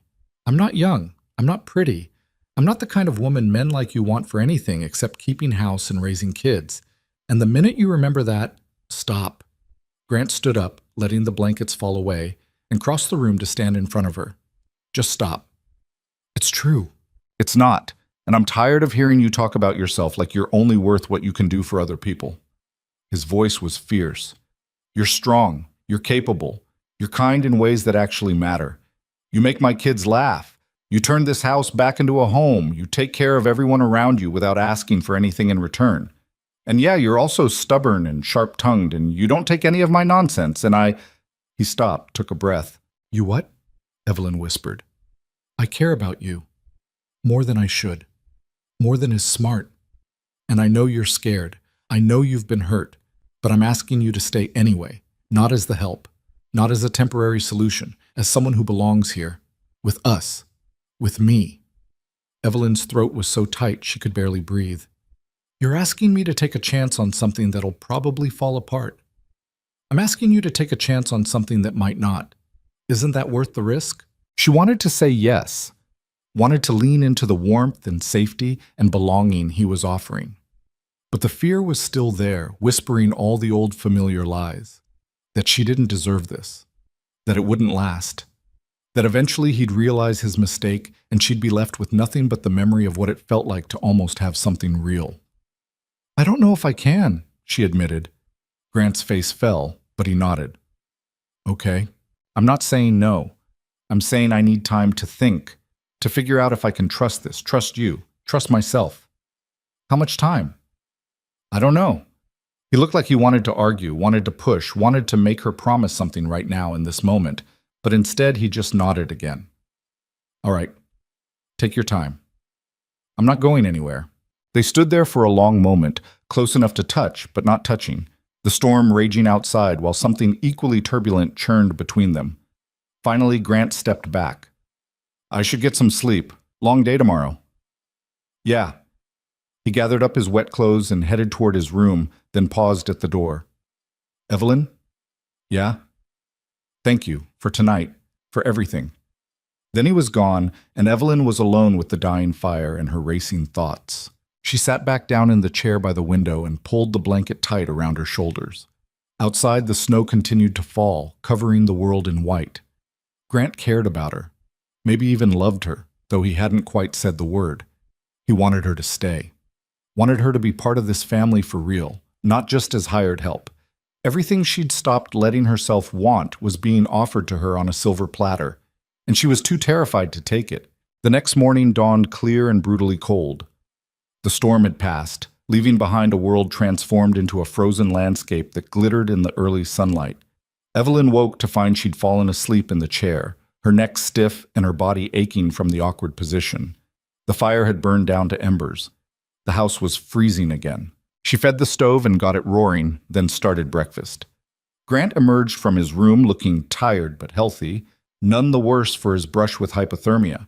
He nodded at her and she nodded back, and neither of them mentioned the conversation from the night before. The children woke up happy to find their father home safe, and breakfast was chaotic with Noah chattering about the snow and Lydia asking if they could go outside to play. Grant said yes, and Evelyn bundled them into every warm thing they owned before sending them out to explore the winter wonderland. She and Grant worked in careful parallel all morning, him handling outside chores, her managing inside ones, barely speaking except when necessary. It should have been awkward. Instead, it felt like both of them were holding their breath, waiting for something to shift. The shift came that afternoon when Evelyn started feeling wrong. It started as fatigue, which she dismissed as lack of sleep. Then came the headache, sharp and insistent behind her eyes. Then the chills that no amount of standing by the stove could fix. By evening, she was burning with fever. Grant found her slumped at the kitchen table, unable to stand without the room spinning. Evelyn? His voice came from far away. Hey, look at me. She tried to focus on his face, but it kept blurring. I'm fine, she managed. Just tired. You're burning up. His hand on her forehead was blessedly cool. When did this start? Don't know. Afternoon, maybe? Why didn't you say something? Dinner needed... She stopped as a wave of nausea rolled through her. The children need to eat. I'll handle dinner. You need to lie down. She tried to stand and nearly collapsed. Grant caught her, his arms strong and steady as he half carried her to her room. He settled her on the bed and pulled the blankets up. I'll get water, he said. Don't move. As if she could. The next few days passed in a blur of fever dreams and darkness. Evelyn was aware of Grant bringing her water, changing the cloths on her forehead, helping her sip broth when her stomach could handle it. She was aware of Lydia standing in the doorway looking scared. She was aware of Noah's small voice asking when Evie would be better. But mostly, she was aware of the fire in her blood and the way her body shook with chills even under a mountain of blankets. On the third night, she woke to find Grant asleep in the chair beside her bed, his head pillowed on his arms on the mattress. He looked exhausted, his face drawn and pale in the lamplight. She tried to speak, but her throat was too dry. Instead, she reached out with a shaking hand and touched his hair. He woke instantly, his head snapping up. "Evelyn, you with me?" "Water?" she croaked. He held the cup to her lips, supporting her head while she drank. The water was cool and perfect, and she drained the entire cup. "How do you feel?" he asked. "Like death." "Better than yesterday, then. Yesterday you looked like death." She almost smiled. "The children are fine. Lydia's been helping. We're managing." "You shouldn't be in here. You'll get sick." "Don't care." "Grant? I'm not leaving you alone in here to burn up with fever while I sleep safely in my room. Not happening." Evelyn wanted to argue, but she was too tired. Instead, she closed her eyes and let herself drift, secure in the knowledge that Grant was there, that she wasn't alone. She woke again sometime later to voices outside her room, low, urgent. "Can't keep doing this, Pa. You haven't slept properly in 3 days." Lydia, sounding more adult than any 8-year-old should. "I'm fine," Grant said. "You're not. You're going to make yourself sick, and then who's going to take care of Noah and me?" "Lydia, I can watch her. I can change the cloths and make sure she drinks water. You need to sleep." A long pause. Then, "You sure?" "I'm sure. Go to bed. I'll wake you if anything changes." Footsteps retreated. Then the door opened, and Lydia slipped into the room. She changed the cloth on Evelyn's forehead with careful, practiced movements, then settled into the chair Grant had vacated. "You're supposed to be sleeping," Evelyn whispered. Lydia jumped slightly. "You're awake. Hard to sleep with you two having a full conversation outside my door." "Sorry." "Don't be." Evelyn tried to sit up and failed. "You shouldn't be in here. The fever might be catching." "I don't care." "Lydia, when Mama was sick, Pa made me stay away. Said he didn't want me to catch it, didn't want me to see her like that. But I heard her anyway, heard her crying, heard her asking for me, and then she died. And I never got to say goodbye." Lydia's voice was steady, but her eyes were wet. "I'm not staying away this time. I'm not losing someone else without at least being there." Evelyn's heart broke a little. "I'm not your mama." "I know, but you're—" Lydia stopped, swallowed hard. "You're important, and I need you to get better, so I'm staying right here until you do." "Bossy," Evelyn murmured. "I learned from the best."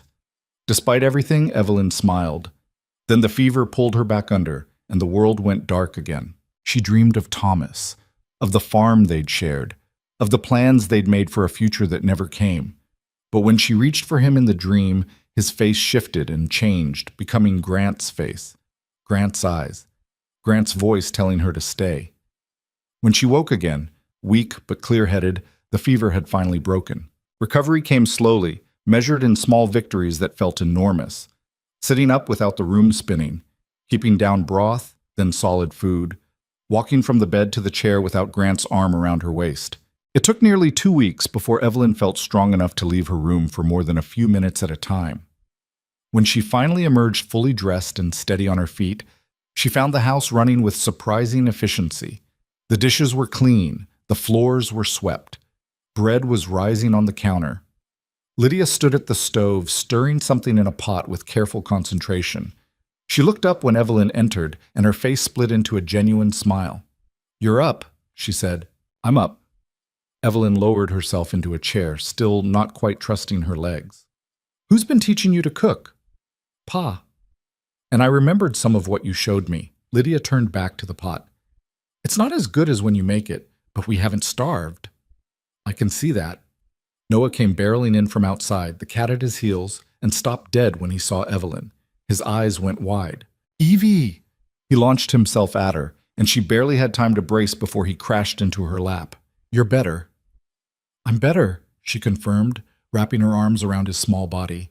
He was heavier than she remembered, solid and warm and very much alive. Were you good while I was sick? Mostly. What does mostly mean? Lydia snorted. It means he tried to bring the cat into bed with him every night and cried when Pa said no. The cat wanted to sleep with me, Noah said defensively. She told me so. The cat can't talk. Can too. You just don't listen right. Evelyn listened to them bicker with something approaching joy. She'd missed this. Missed them. Missed being part of the daily chaos of this household instead of trapped in a bed fighting fever dreams. Grant came in from the barn an hour later and stopped in the doorway when he saw her at the table. Something crossed his face. Relief, maybe, or something deeper. You're up, he said, echoing his daughter. Seems to be the general consensus. He hung his hat and coat, then crossed to the stove to pour himself coffee. His movements were careful, controlled, like he was holding himself back from something. How do you feel? He asked.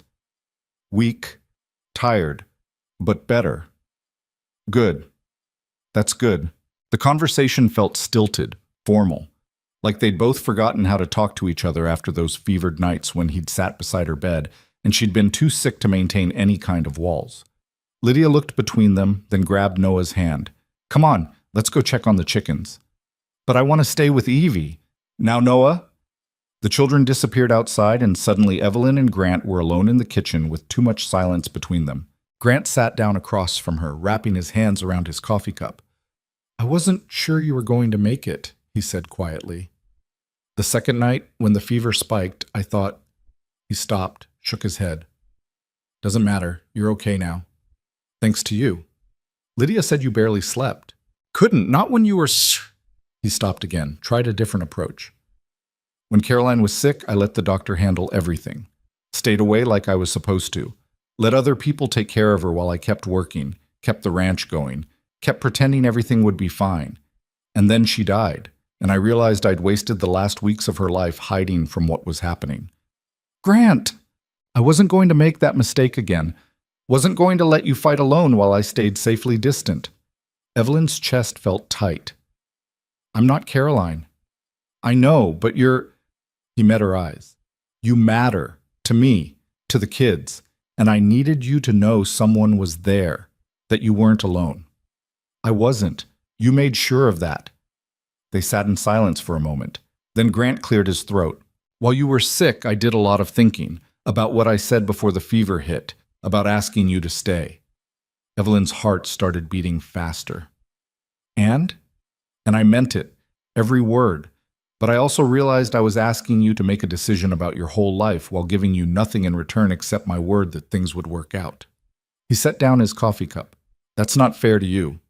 What are you saying? I'm saying if you want to leave, I understand. If you want to stay but need more time before deciding anything permanent, that's fine too. If you want to stay as the help and nothing more, I'll respect that.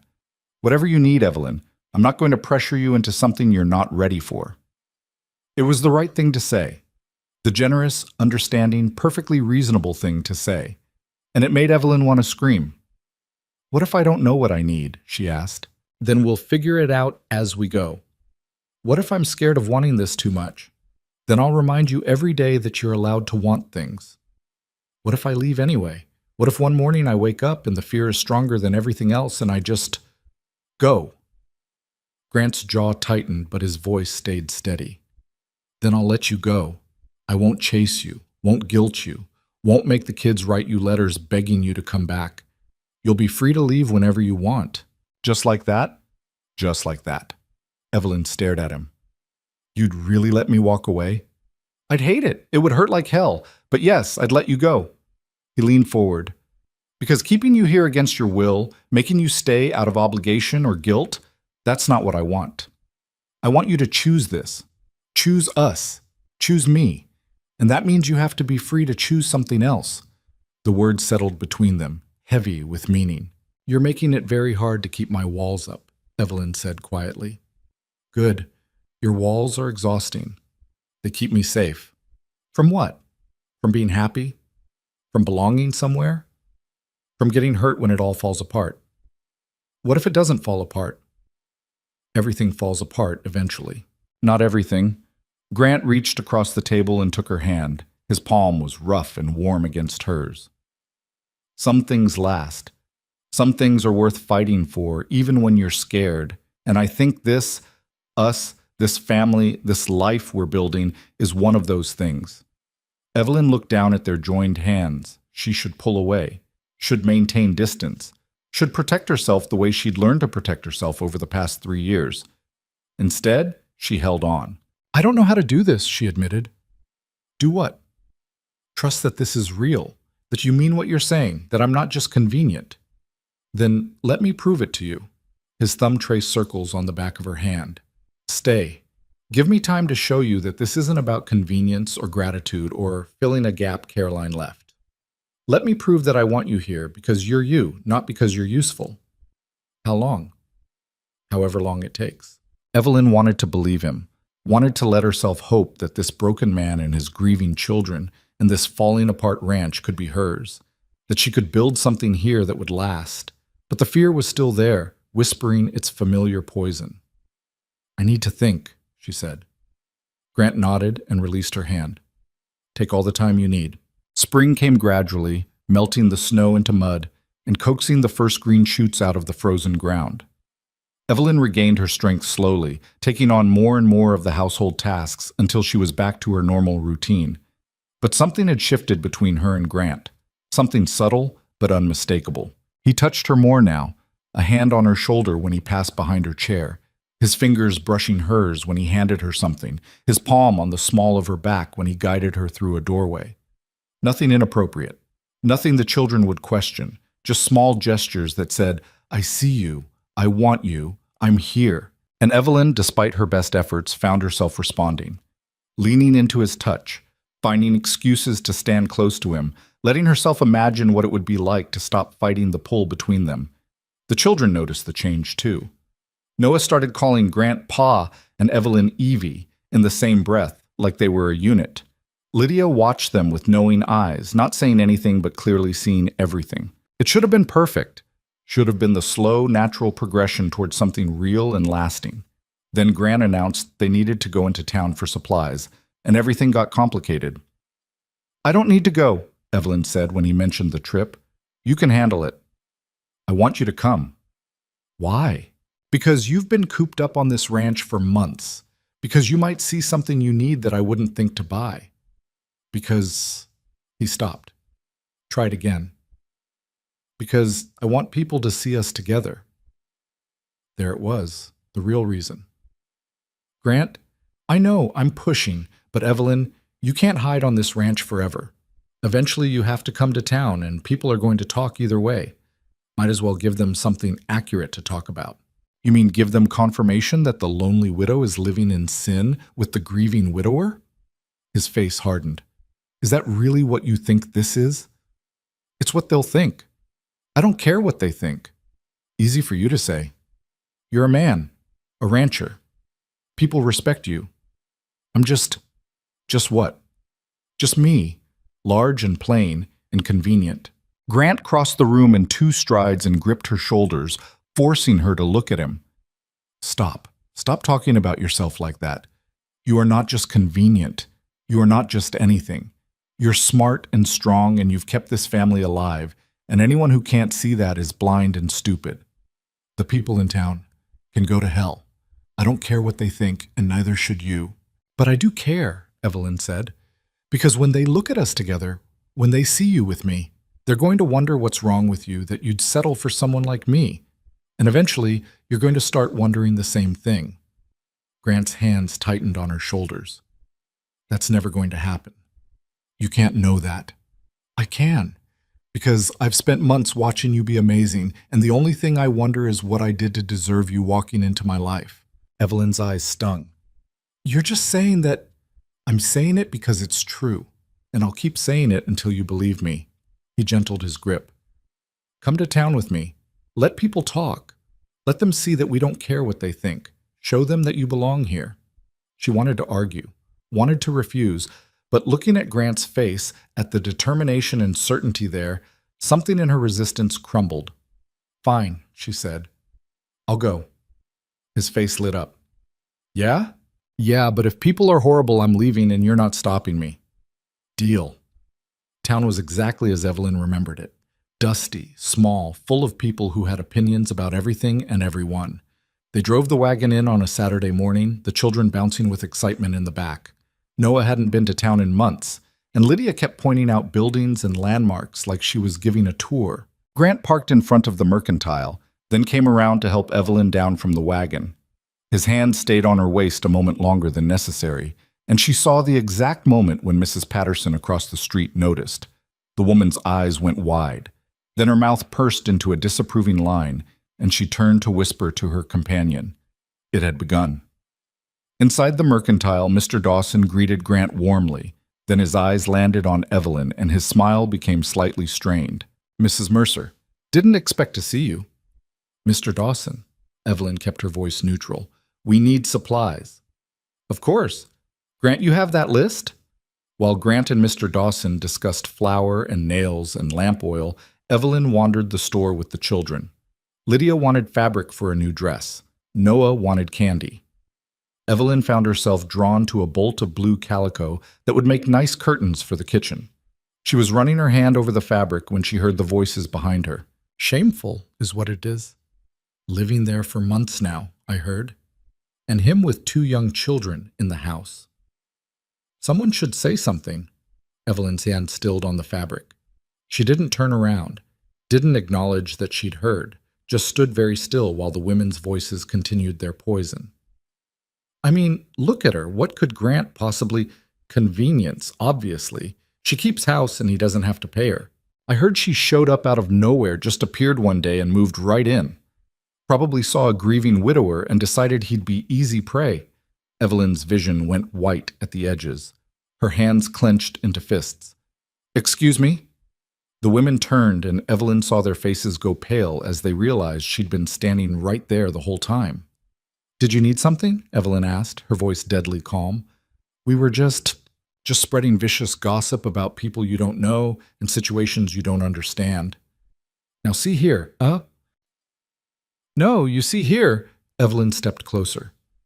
Grant Hale is a good man trying to raise his children alone after losing his wife. I showed up and helped because his kids were starving and his house was falling apart and he was working himself to death trying to be enough for everyone. I didn't seduce him. I didn't trap him. I didn't take advantage. I just fed his children and kept them warm and let them be kids again. If that offends your delicate sensibilities, that's your problem, not mine. The women stared at her, mouths slightly open. And for the record, Evelyn continued, Grant Hale could have his pick of any woman in this town. The fact that he chooses to spend time with me says more about his character than mine. So maybe instead of standing around judging people whose boots you've never walked in, you could mind your own damn business. She turned and walked away before they could respond, her heart pounding so hard she thought it might burst out of her chest. Grant was waiting by the counter, and one look at her face told him something had happened. What's wrong? Nothing. We done here? Almost. Evelyn, I want to leave. Did someone say something to you? It doesn't matter. The hell it doesn't. Grant's voice had gone dangerous. Who was it? Grant, leave it. But he'd already spotted the 2 women huddled near the fabric, looking guilty and afraid. His face went hard. Wait here, he said, and strode toward them. Evelyn watched as Grant spoke to the women in a low, intense voice. She couldn't hear what he was saying, but she saw their faces go from defensive to mortified, saw them try to interrupt and get cut off immediately, saw them finally nod and scurry out of the store like scolded children. When Grant returned, his jaw was clenched tight. What did you say to them? Evelyn asked. That if they had a problem with you living on my ranch, they could take it up with me directly instead of spreading poison. And that if I heard one more word of gossip about you from anyone in this town, they'd find their credit cut off at this store and every other business I have connections with. You can't. I can. And I did. He looked at her, his eyes fierce. I meant what I said, Evelyn. I don't care what they think, and I'm not going to stand by while people treat you like you're less than you are. Mr. Dawson cleared his throat. Your supplies are ready, Grant. I'll help you load them. The ride home was quiet. The children fell asleep in the back of the wagon, lulled by the movement and the warm sun. Evelyn sat beside Grant, staring at the road ahead. I'm sorry, he said finally. For what? For pushing you to come to town. For subjecting you to that. You didn't make those women say those things. No, but I knew it was a possibility, and I asked you to come anyway. Evelyn was quiet for a moment. You really threatened to cut off their credit? Yes. That was reckless. That was necessary. Grant, no. He pulled the wagon to a stop and turned to face her. Listen to me. I know you're used to taking that kind of talk. I know you've probably heard worse, but you don't have to accept it anymore. Not while I'm here. Not while you're part of my family. I'm not part of your family. You are. The kids think so. I think so. The only person who doesn't seem to think so is you. Evelyn's throat went tight. Because I'm scared. I know. Because everyone keeps saying I'm temporary, and part of me believes them. I know. Because if I let myself believe this is real, and it turns out not to be. It's real, Grant interrupted. Evelyn, this is real. What I feel for you is real. What the kids feel for you is real. The life we're building together is real. And I need you to stop waiting for it to fall apart and just let yourself have it. What if I can't? Then I'll wait until you can. He reached over and took her hand. But I'm not giving up on this. On us. Even if you don't believe in it yet.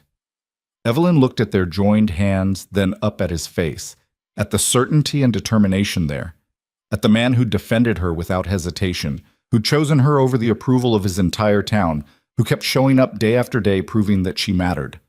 I'm still scared, she whispered. That's okay. Be scared. But stay anyway. And looking at him, at the hope and fear warring in his eyes, Evelyn realized he was scared too. Scared she'd leave. Scared he wasn't enough to make her stay. Scared of losing another person he'd started to love. They were both terrified. Both damaged. Both certain this was going to end badly. But maybe that was okay. Maybe love wasn't about certainty. Maybe it was about choosing to stay despite the fear. Okay, she said. Grant blinked. Okay. Okay, I'll stay. Not because I'm not scared, not because I'm certain this will work, but because I want to try. The smile that spread across Grant's face was like the sun coming out. He pulled her close, wrapping his arms around her, and she let herself lean into his warmth. Thank you, he murmured into her hair. Don't thank me yet. I'm probably going to panic and try to leave at least 3 more times. I'll talk you out of it. What if you can't? Then I'll let you go and hope you come back. They sat there in the stopped wagon, holding each other while the horses waited patiently and the children slept and the sun warmed the spring air. It wasn't perfect, it wasn't certain, it was messy and complicated and probably going to be harder than either of them anticipated. But it was real. And maybe, just maybe, it was worth the risk. That night, after the children were in bed and the house was quiet, Evelyn found Grant sitting on the porch, staring out at the darkness. Can't sleep? She asked, settling into the chair beside him. Too much thinking. About? About how close I came to losing you. To the fever, to your fear, to my own stupidity. You're not stupid.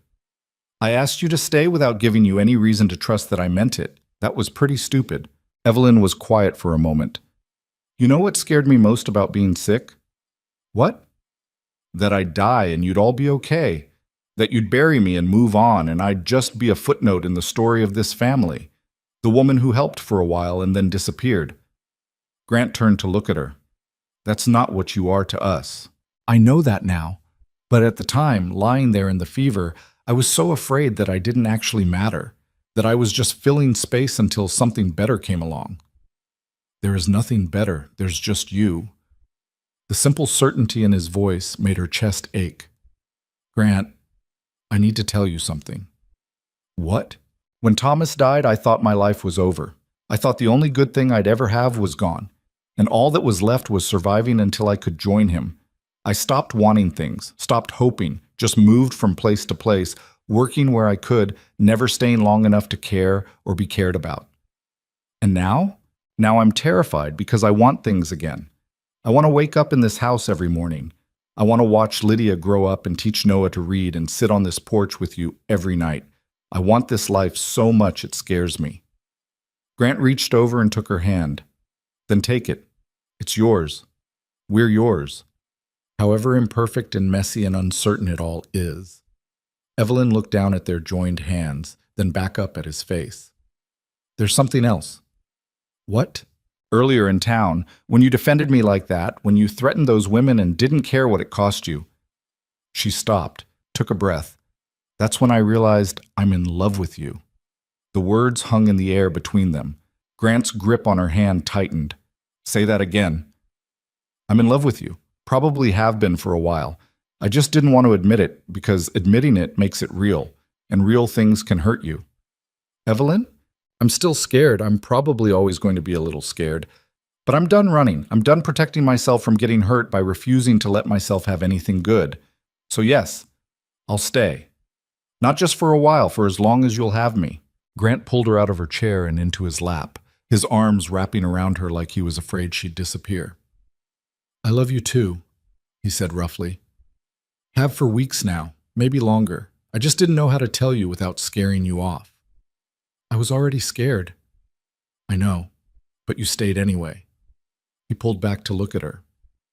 You're the bravest person I know. I'm really not. You are. Brave enough to stop at a crying child's house when you could have kept walking. Brave enough to stay when you wanted to run. Brave enough to love again after losing someone. Evelyn's eyes filled with tears. What do we do now? Now we figure it out as we go, together. Just like that? Just like that. She leaned her forehead against his, breathing him in. The kids are going to have opinions about this. The kids already have opinions about this. Noah asked me last week when you were going to officially be his mother. What did you tell him? That we had to ask you first. Evelyn pulled back to look at him. Are you asking? Not tonight. Tonight I'm just holding you and being grateful you're here. The asking can wait until we're both ready. What if I'm never ready? Then we'll figure out something else. But Evelyn, I want you to know that when I do ask, it won't be because I need a mother for my children or help with the ranch. It'll be because I love you and I want to spend whatever life I have left making you happy. That's a lot of pressure. You can handle it. She almost laughed. You have too much faith in me. I have exactly the right amount of faith in you. They sat there together on the porch, wrapped in each other's arms while the night settled around them. Inside, the children slept. The cat probably curled between them. The house creaked and settled. Everything was imperfect and uncertain and absolutely real. And for the first time since Thomas died, Evelyn let herself believe that maybe she deserved this. Deserved love and family and belonging. Deserved a second chance at happiness, even though the first one had ended in loss. Deserved to stop running and finally come home. The days after that conversation on the porch should have been perfect. Should have been the easy slide into happiness that came after finally admitting the truth. Instead, Evelyn woke up 3 mornings later with her heart pounding and her bags half packed before she even realized what she was doing. The urge to run had come out of nowhere, slamming into her like a physical force. One minute she'd been making breakfast, the next she was in her room shoving clothes into her travel bag with shaking hands, her mind spinning with all the reasons why staying was a mistake. She was too damaged, too scared, too much of everything wrong and not enough of anything right. Grant would realize it eventually. The children would get hurt. She'd ruin everything just by being there. Better to leave now before it got worse, before the inevitable collapse, before... What are you doing? Evelyn spun around to find Lydia standing in the doorway, her face very pale, her eyes locked on the half-packed bag. I'm just... Evelyn's voice caught. I'm organizing. You're leaving. It wasn't a question. Lydia's voice was flat, empty. The same voice she'd used that first night when she'd said her mother was dead. No, I'm just... Shh. Don't lie to me. Lydia stepped into the room. I'm not stupid. I know what packing looks like. Evelyn's hands stilled on the bag. Her throat felt like it was closing. Lydia, I'm sorry. Why? The girl's voice cracked. Why are you leaving? Did we do something wrong? Did I do something? No, no, honey, you didn't do anything wrong. None of you did. Then why? It was the same question Evelyn had been asking herself for the past 20 minutes. Why was she doing this? Why was she throwing away everything she'd just admitted she wanted? Because wanting things scared her more than losing them ever could. I don't know, she whispered. Lydia stood very still for a long moment. Then, without saying another word, she turned and left the room. Evelyn heard her footsteps retreat down the hall, heard a door open and close, heard the low murmur of voices. She sank onto the bed, staring at the half-packed bag. What was she doing? What was wrong with her that she couldn't just accept happiness when it was offered? 5 minutes later, Lydia returned. This time she had Noah with her. The little boy's eyes were red, his face streaked with tears. He looked at Evelyn, then at the bag, then back at Evelyn with an expression of such complete betrayal that it physically hurt to see. Evie? His voice was so small. Are you leaving? I don't... Evelyn stopped. Tried again. I'm confused, buddy. I'm scared and I don't know what to do. Do you not love us anymore? The question hit like a fist to the chest. Of course I love you. I love you so much. Then why are you packing? Because I'm scared that if I stay, I'll mess everything up. That I'll hurt you somehow. Noah walked over to the bed and climbed up beside her. He was getting bigger, she realized, taller, heavier. Not the tiny, starving 4-year-old she'd found that first night. You won't hurt us, he said, with the absolute certainty of a child who hadn't learned yet that good people could cause pain. You're good. You make Pa smile. You teach Lydia cooking. You let the cat sleep on my bed. He searched for the right word. You're ours. Evelyn's eyes filled with tears. Noah. When Mama died, everyone said she went to a better place. But I don't think there is a better place.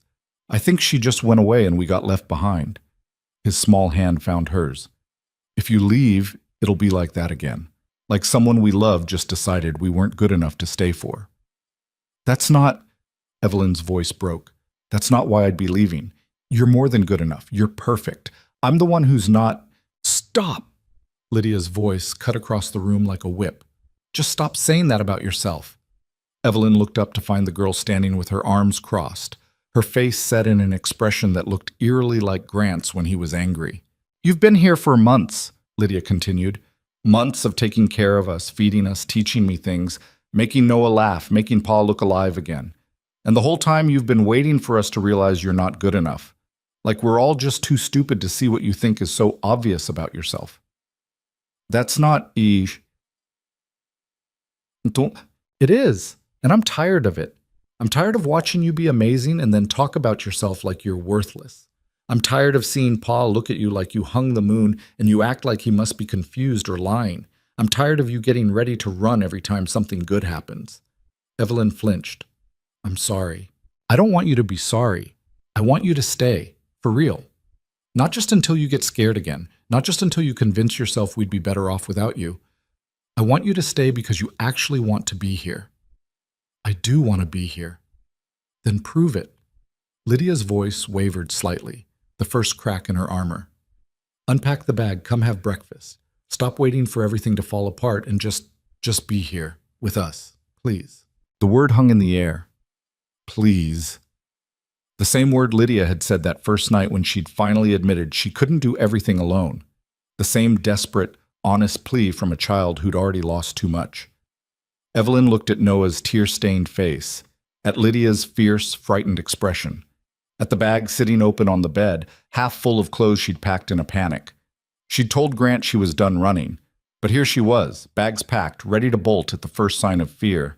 What was the point of saying you'd changed if you just kept making the same choices? Slowly, deliberately, Evelyn picked up the bag and turned it upside down. Clothes spilled onto the bed in a messy heap. There, she said, unpacked. Noah launched himself at her, wrapping his small arms around her waist and holding on like he was afraid she'd disappear anyway. Evelyn held him tight, pressing her face against his hair. I'm sorry, she whispered. I'm so sorry I scared you. Don't do it again, he said, his voice muffled against her shirt. I'll try not to. Promise. Noah, I can't promise I won't get scared. Then promise you'll tell us when you're scared, instead of just packing and leaving. Evelyn looked at Lydia, who nodded in agreement. Okay, Evelyn said. I promise. If I get scared again, I'll tell you. I won't just run. Noah pulled back to look at her. You'll tell Pa too? Yes. Even if you think he'll be mad? Even then. He seemed satisfied with this. He climbed down and took Lydia's hand. Can we have breakfast now? I'm hungry. Yeah. Lydia looked at Evelyn. You coming? It was a simple question with 1,000 layers of meaning underneath. Yeah, Evelyn said. I'm coming. They left the room together, Noah chattering about the cat and Lydia walking with the careful dignity of someone who'd just won a battle they'd been terrified of losing. Evelyn followed them to the kitchen, where Grant was standing by the stove with a spatula in his hand and a slightly panicked expression on his face. I was trying to make eggs, he said, but I think I broke them. You can't break eggs, Lydia said. Well, I did. They're broken, completely ruined. Evelyn looked at the pan. The eggs were fine, scrambled, but fine. Grant's eyes met hers, and she saw the fear there. The knowledge that something had happened, something involving that bag she'd been packing, something that had sent his children to handle without him. I'll fix them, she said quietly. She took the spatula from him, and their fingers touched briefly. He didn't let go immediately. We okay? He asked, his voice low enough that the children wouldn't hear. Getting there. Need to talk about it? Later, after the kids are in bed. He nodded and stepped back, letting her take over the stove. But she felt his eyes on her as she finished the eggs, as she set the table, as she sat down with the family and pretended everything was normal. The rest of the day passed in a strange sort of quiet. The children seemed determined to stay close to Evelyn, following her from room to room like they were afraid she'd disappear if they looked away. Even the cat seemed more clingy than usual, winding around Evelyn's ankles and meowing plaintively whenever she moved. Grant worked outside but came in for lunch instead of eating in the barn. Came in again mid-afternoon to get water and stayed to help Lydia with her reading lesson. Kept finding excuses to be nearby, watching Evelyn with worried eyes. That night, after the children were finally asleep, Evelyn found him on the porch again. It was becoming their place, she realized. The spot where they had the conversations that mattered. So, he said as she sat down, want to tell me what happened this morning? I panicked. I figured that much out. Why? Evelyn was quiet for a long moment, trying to find the right words. Because I finally admitted I wanted this, wanted you, wanted the kids, wanted this life. And the minute I admitted it, some part of my brain decided I needed to run before it could be taken away. That makes sense to you? Not even a little bit, but it's what happened. Grant reached over and took her hand. What changed? What made you unpack? Lydia. And Noah. Evelyn's throat tightened. Noah asked if I was leaving because I didn't love them anymore. And Lydia told me to stop waiting for everything to fall apart and just be here. Smart kids. Terrifyingly smart. They sat in silence for a moment. Then Grant said, I need to tell you something. What? When Caroline died, I made myself a promise. I promised I'd never put the kids through that kind of loss again. That I'd never bring someone into their lives who might leave. That I'd keep us small and self-contained and safe. But then you showed up, and I broke that promise without even thinking about it, because you were helping and I was desperate, and I didn't think about what it would do to them if you left. He turned to look at her. And then today, when Lydia came running to tell me you were packing, I realized I'd done exactly what I'd sworn I wouldn't do. I'd let them love someone who might disappear. Evelyn's chest hurt. I'm sorry. Don't apologize, just listen. Grant's hand tightened on hers. Lydia told me what she said to you, about being tired of watching you be amazing and then talk about yourself like you're worthless. And she's right. But it's my fault too. How is it your fault?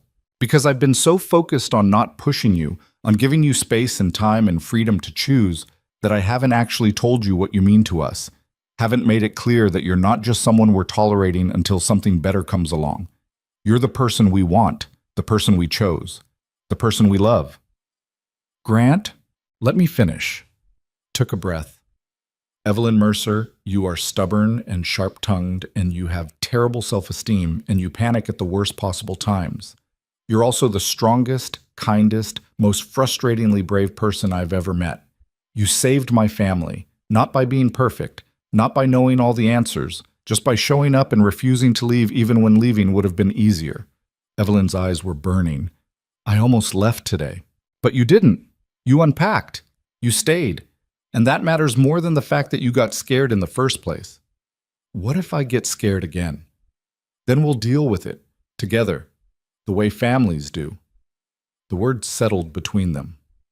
Family. Not someday. Not eventually. Now. I don't know how to do this, Evelyn whispered. How to be part of a family again. How to trust that it's real and it's going to last. Neither do I. We'll figure it out together. What if we mess it up? Then we'll mess it up together. But Evelyn, I'd rather mess this up with you than do everything perfectly alone. She laughed, a wet, shaky sound. That might be the least romantic thing anyone's ever said to me. Yeah, well, I'm not good at romance. I'm good at mucking out stalls and fixing fences and burning dinner. But I love you, and I want to build a life with you. And I'm asking you to stop looking for the exit and just be here. With me. With the kids. With this messy, imperfect family that somehow works despite everything. Evelyn looked at him through her tears. At this man who'd let her into his life when he had every reason to keep her out. Who'd defended her against gossip and stayed by her side through fever and never once made her feel like she was anything less than enough. Okay, she said. Okay? Okay. I'll stop looking for the exit. I'll stay. I'll be here. I'll be part of this family. Grant's face broke into a smile. Yeah? Yeah. He pulled her into his arms, and she went willingly, tucking her head under his chin and breathing in the smell of him, soap and sweat, and the faint scent of horses. There's one more thing, he said after a moment. What? I meant what I said before, about asking you properly when we were both ready. He pulled back slightly to look at her. I think I'm ready now. Evelyn's heart started pounding. Grant, I'm not asking tonight, not like this, with you still shaky from this morning and both of us exhausted. But soon. I want to ask you soon, and I need to know if that's something you want too, or if I should wait longer, or if... She kissed him. It was clumsy and unexpected and cut off his rambling perfectly. When she pulled back, he looked dazed. Was that a yes? He asked. That was a ask me and find out. That's not very clear. I know, but it's all I've got right now. He laughed and pulled her close again. They sat there together, wrapped in each other's arms, while the night settled around them and the house creaked and the world kept turning. Inside, the children slept. The cat probably prowled. The stove burned low. Everything was messy and imperfect and uncertain. And Evelyn finally let herself believe it was exactly what she wanted. 2 weeks later, Samuel showed up again. Evelyn was in the garden, a new project she'd started, coaxing vegetables out of the stubborn soil, when she heard the horse approaching. She looked up to see Grant's brother dismounting, his expression unreadable. Mrs. Mercer, he said. Samuel. She stood up, wiping dirt off her hands. Grant's in the north pasture. Actually, I came to talk to you. Evelyn's stomach tightened. About what? Samuel looked uncomfortable. He took off his hat and turned it in his hands, not meeting her eyes. I owe you an apology, he said finally. Whatever Evelyn had been expecting, it wasn't that. For what? For what I said last time I was here. About you taking advantage, about you leaving and hurting everyone. He looked up at her. I was wrong. You were protecting your family, I understand that. No, I was being an ass, and I was being unfair to you and to Grant. He took a breath. I came by last week. Didn't go to the house, just watched from the road. Saw you teaching Lydia in the garden. Saw Noah following you around like a puppy. Saw Grant come home early just to sit on the porch with you. You were spying on us? Yeah. And I saw something I didn't expect to see. What? A family. A real one. Not people playing roles or going through motions, but an actual family that worked. That fit together. Samuel's voice was rough. Grant's different than he was before you came. The kids are different. The whole place feels different. And I realized that I was so busy protecting him from getting hurt again that I didn't notice he was already dead inside. You didn't kill him. You brought him back to life. Evelyn's throat went tight. I just helped with the house. No, you did a lot more than that. Samuel put his hat back on. So I'm apologizing for being wrong about you, for making assumptions, for not seeing what was right in front of me. Apology accepted. And I'm asking you to forgive Grant, too, for not standing up to me sooner, for not defending you the way he should have. He did defend me, multiple times. But he let me plant doubts, let me make you feel like you didn't belong, and that's on both of us. Evelyn studied Samuel's face. He looked sincere, genuinely sorry, not just going through the motions, but actually meaning it. You really love your brother, she said. He's all the family I've got left besides the kids. When Caroline died and he started falling apart, I thought I could fix it by pushing him to move on faster, to hire help, to find a new wife. But you can't fix grief by rushing through it. You just have to survive it until it gets smaller. Yeah, you do. Samuel looked at her for a long moment. You've been through it too. Grief. My husband died 3 years ago. I'm sorry. Me too. But I'm learning that being sorry doesn't mean you can't be happy again. It just means you carry both at the same time. Grant's lucky to have you. I think it might be the other way around. Samuel almost smiled. My brother has terrible taste in coffee and can't cook to save his life, and he works too much and forgets to sleep. But he's a good man. He'll take care of you if you let him. I know. Good. Samuel started to turn toward his horse, then paused. One more thing. The way he looks at you, that's not gratitude or convenience. That's love. Real love. The kind that sticks around even when things get hard. Evelyn's eyes stung. How can you tell? Butsu, because it's the same way he looked at Caroline. And I never thought I'd see him look at anyone that way again. Then he was gone, riding off down the road without looking back. Evelyn stood in the garden for a long time after he left, her hands covered in dirt, her heart full of something she was finally ready to call hope. That night at dinner, Lydia dropped the question that had clearly been building for weeks. They were eating beef stew, actual beef, from a cow Grant had traded with a neighbor, and cornbread, and the meal was chaotic in the way family dinners always were. Noah was talking with his mouth full. The cat was begging under the table. Grant was trying to convince Lydia to eat her vegetables. Then, into a brief lull in the conversation, Lydia said, "If you stay forever, do you become our mother?" The room went silent. Noah stopped mid-chew. The cat froze. Grant's fork clattered against his plate. Evelyn looked at Lydia's face, at the careful neutrality there, the way she was trying so hard to seem casual about a question that clearly mattered more than anything. Evelyn stopped, started again. I would never try to replace your mother. Caroline was your mother. She'll always be your mother. I know that. Lydia's voice was patient. But she's gone. And you're here. And you take care of us like mothers do. So I'm asking if that makes you our mother too, or if you're something else. Evelyn looked at Grant for help, but he just gave her a small, encouraging nod. This was her question to answer. What do you want me to be? She asked Lydia. I want you to stay. I want you to keep teaching me things and making dinner and being here when I wake up. I want Noah to stop worrying that you're going to disappear. I want Pa to keep smiling the way he does when you're around. Lydia took a breath. And I want to call you something that means you're ours and we're yours. But I don't know what that is. Evelyn's vision blurred with tears.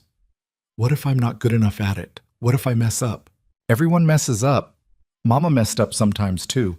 She burned dinner and got impatient and forgot things. Lydia's voice was steady. But she loved us, and you love us too. I can tell. I do love you so much. Then that's enough. The rest we can figure out. Noah had been quiet through this whole exchange, but now he spoke up. So can we call you Ma?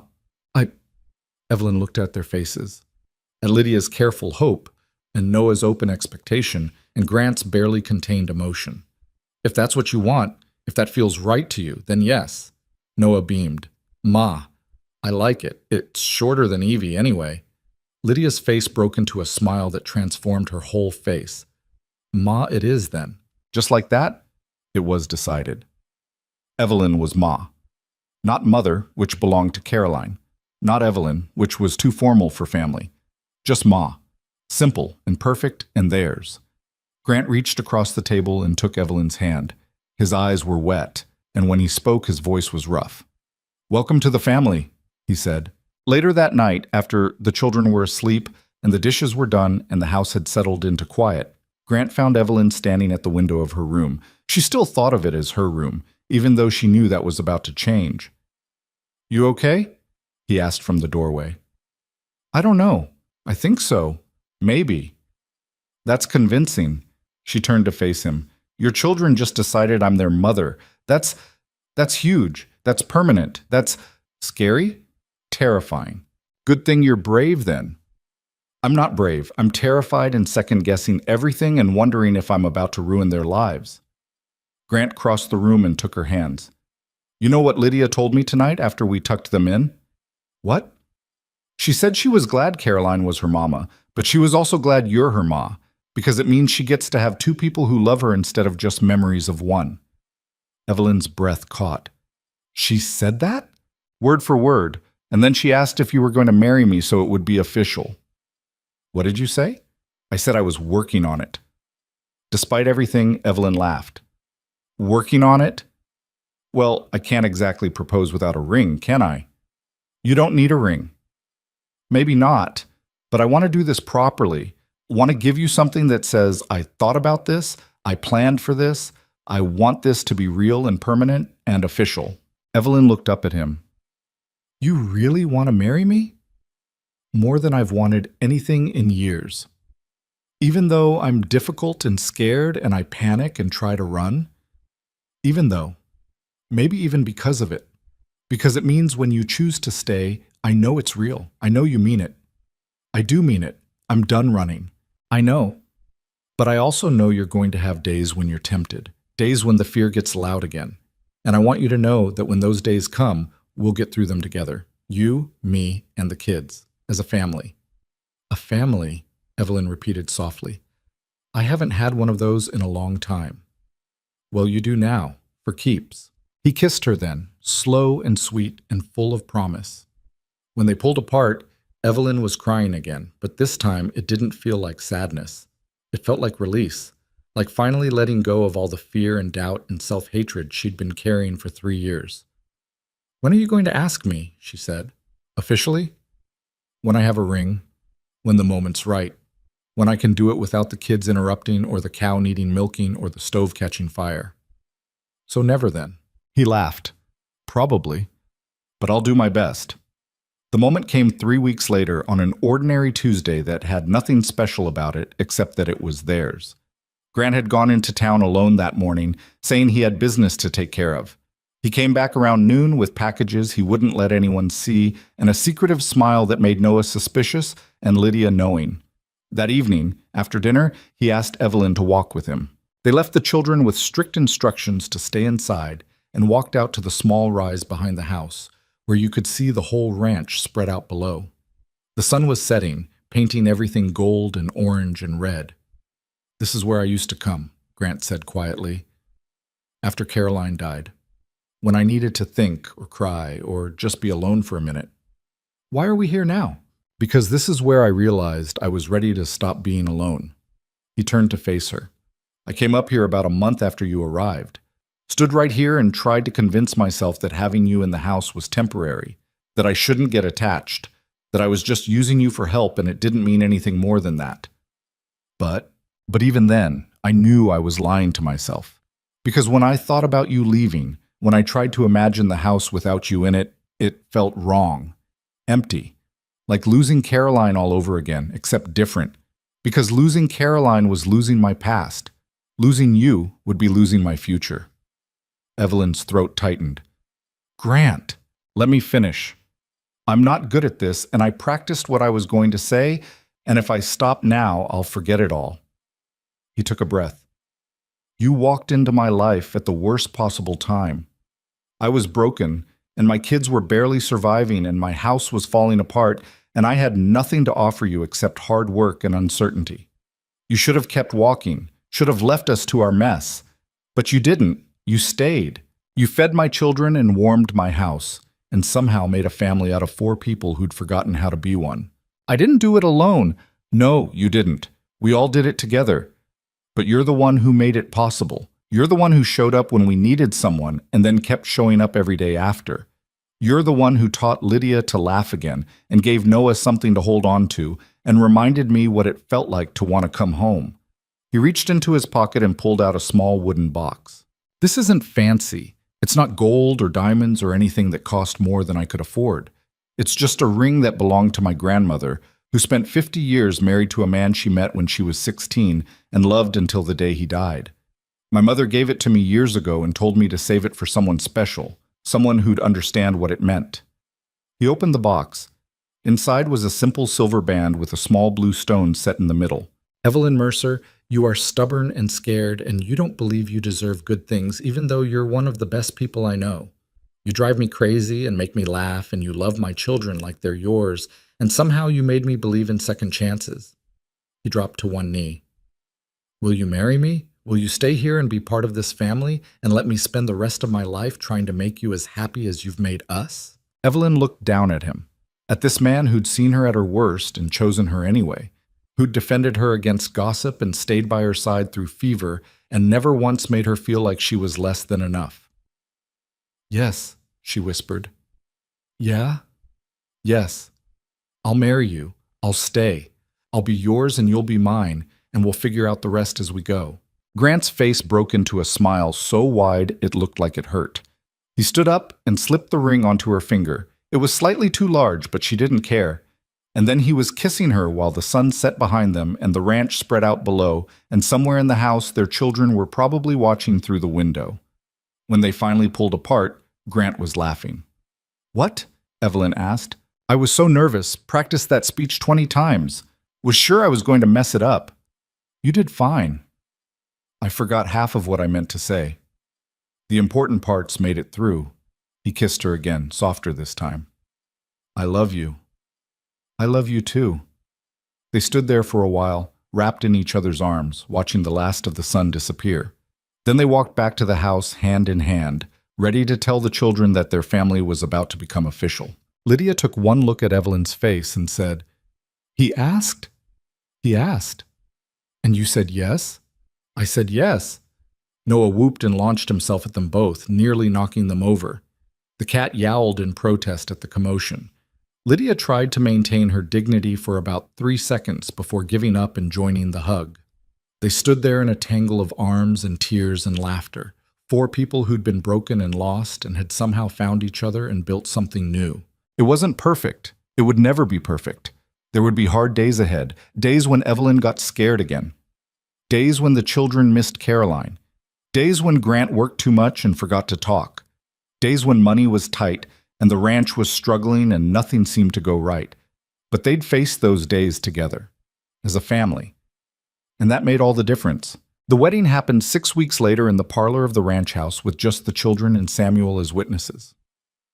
The circuit judge came out from town and performed the ceremony in less than 10 minutes. Evelyn wore a simple blue dress that Lydia had helped her sew. Grant wore his best shirt and pants that he'd pressed himself. Noah held the cat through the whole ceremony, and the animal tolerated it with remarkable patience. When the judge pronounced them married, Lydia started crying. Noah cheered. Samuel clapped Grant on the back. The cat jumped out of Noah's arms and stalked off to find somewhere quieter. And Evelyn Mercer became Evelyn Hale, officially part of the family she'd chosen and who'd chosen her back. That night, after the judge had left and Samuel had ridden home and the children were finally asleep, Evelyn and Grant sat on the porch together.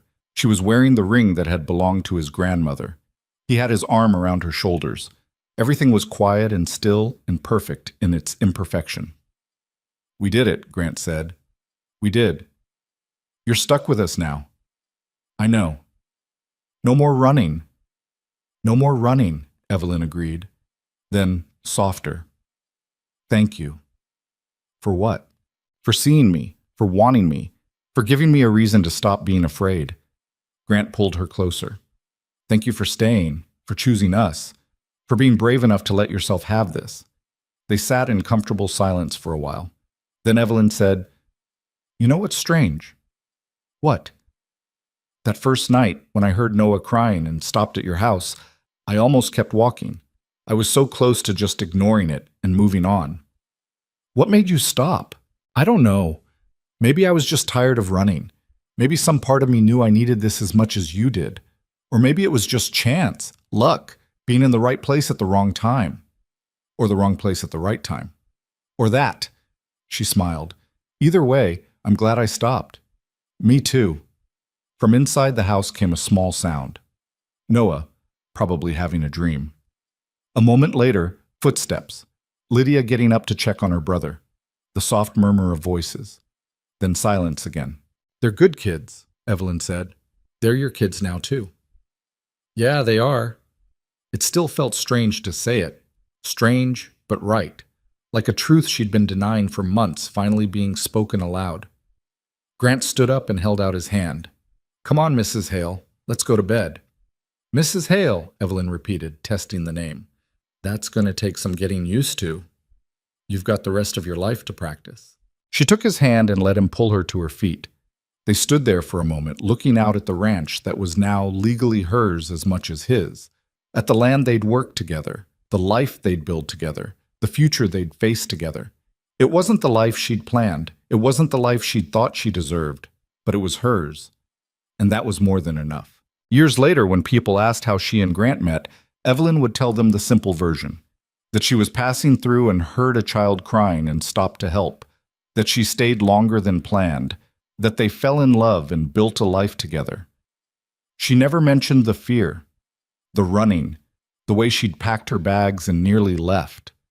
The nights she'd lain awake convinced she didn't deserve any of this.